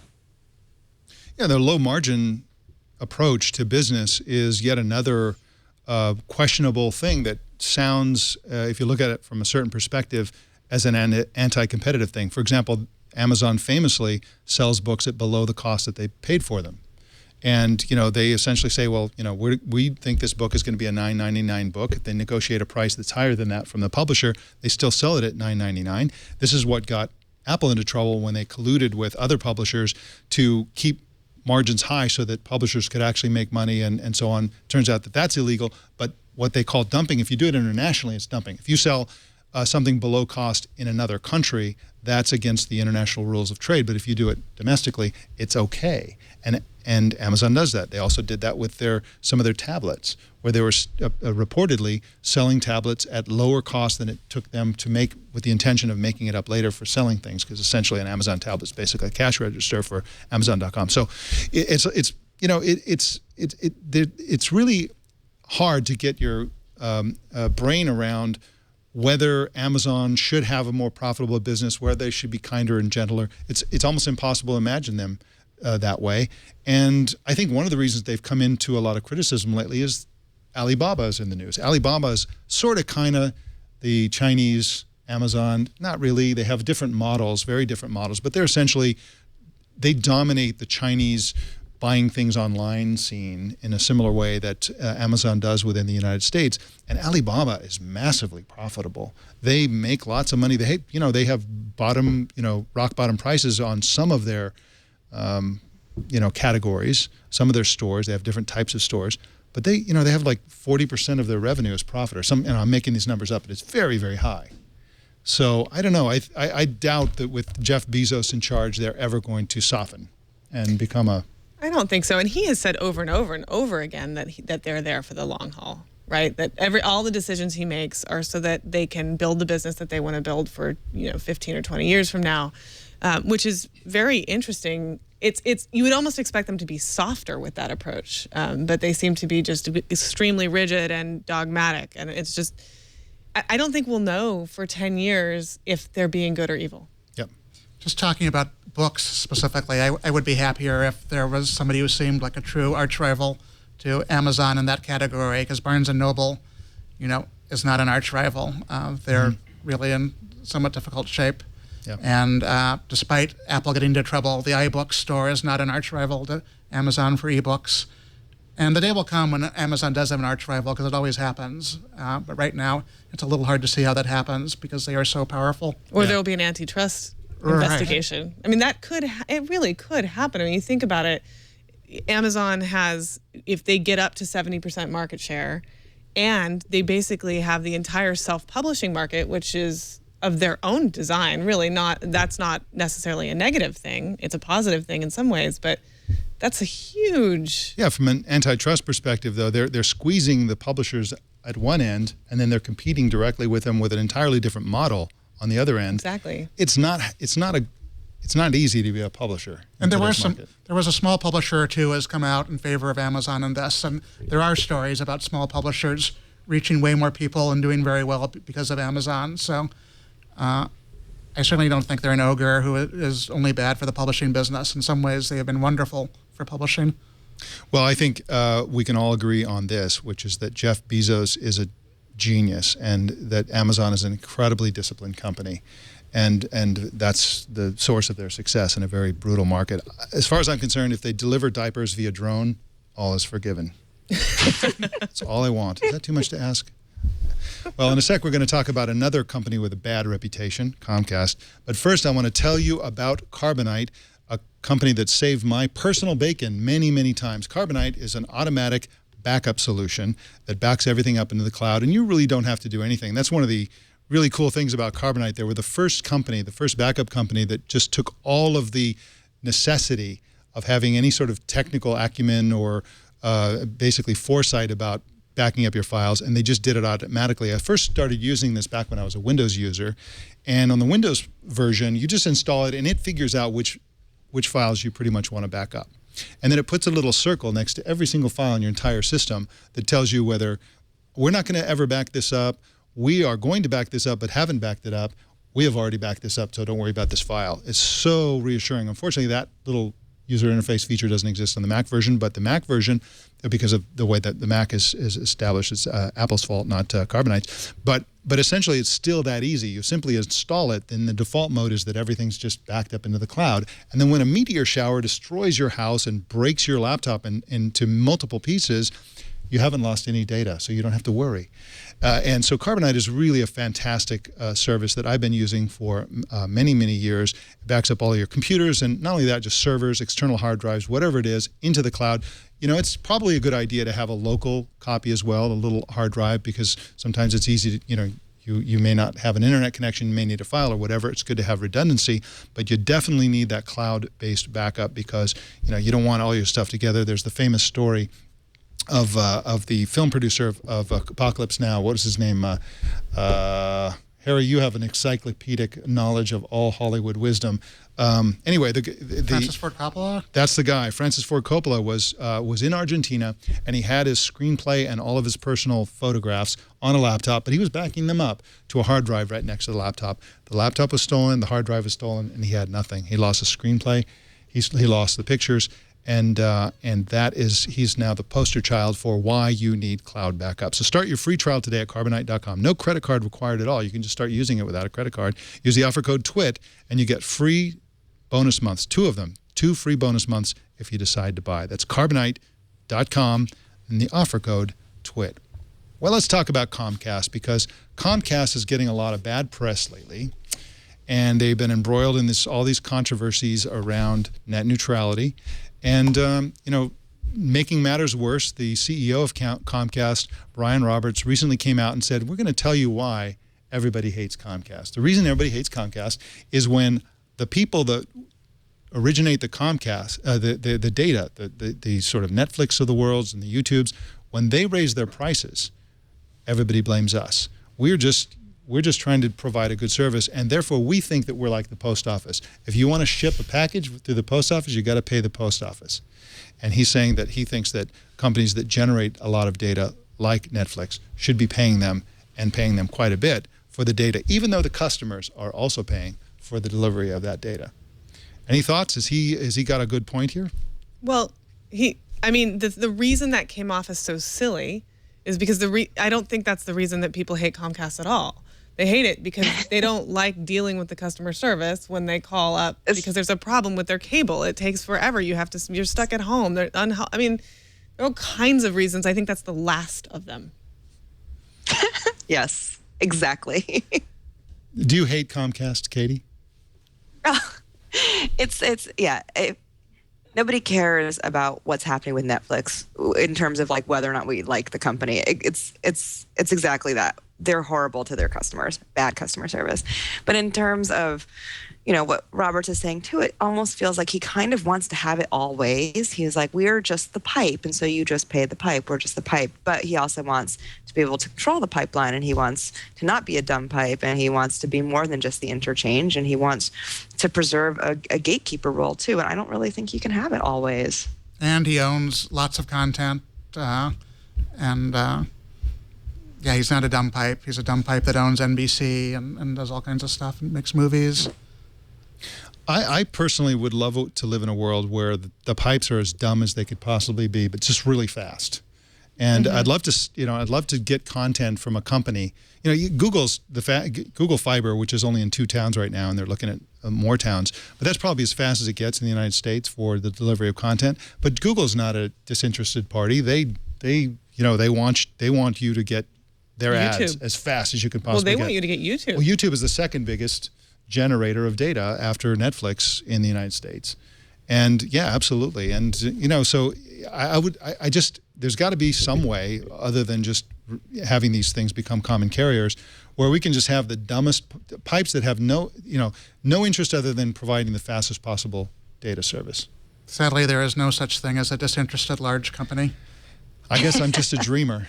Well, it could be government regulated, but there are a lot of people who wouldn't want that either. And Australia tried to do that, and that fell apart. Yeah. I mean, there are some countries, a few of them, South Korea, but really, I mean, that's the alternative. Yeah, absolutely. And right. It raises the question: has the internet risen to the level of importance that it's a utility and it should be treated like utility? And if that's the case, well, then that's very different. But until that happens, we're stuck with Brian Roberts. Yeah.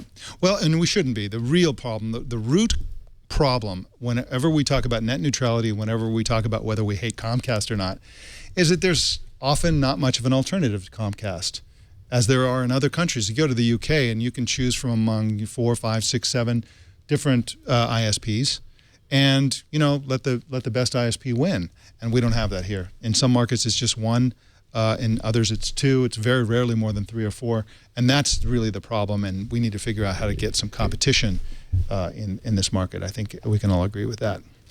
Well, that is Twit. That is today's Twit, the Leo-less version here. And before we sign off, I want to invite everyone to tune in to our special coverage tomorrow of the WWDC Developers Conference keynote. And that's going to be Leo Laporte.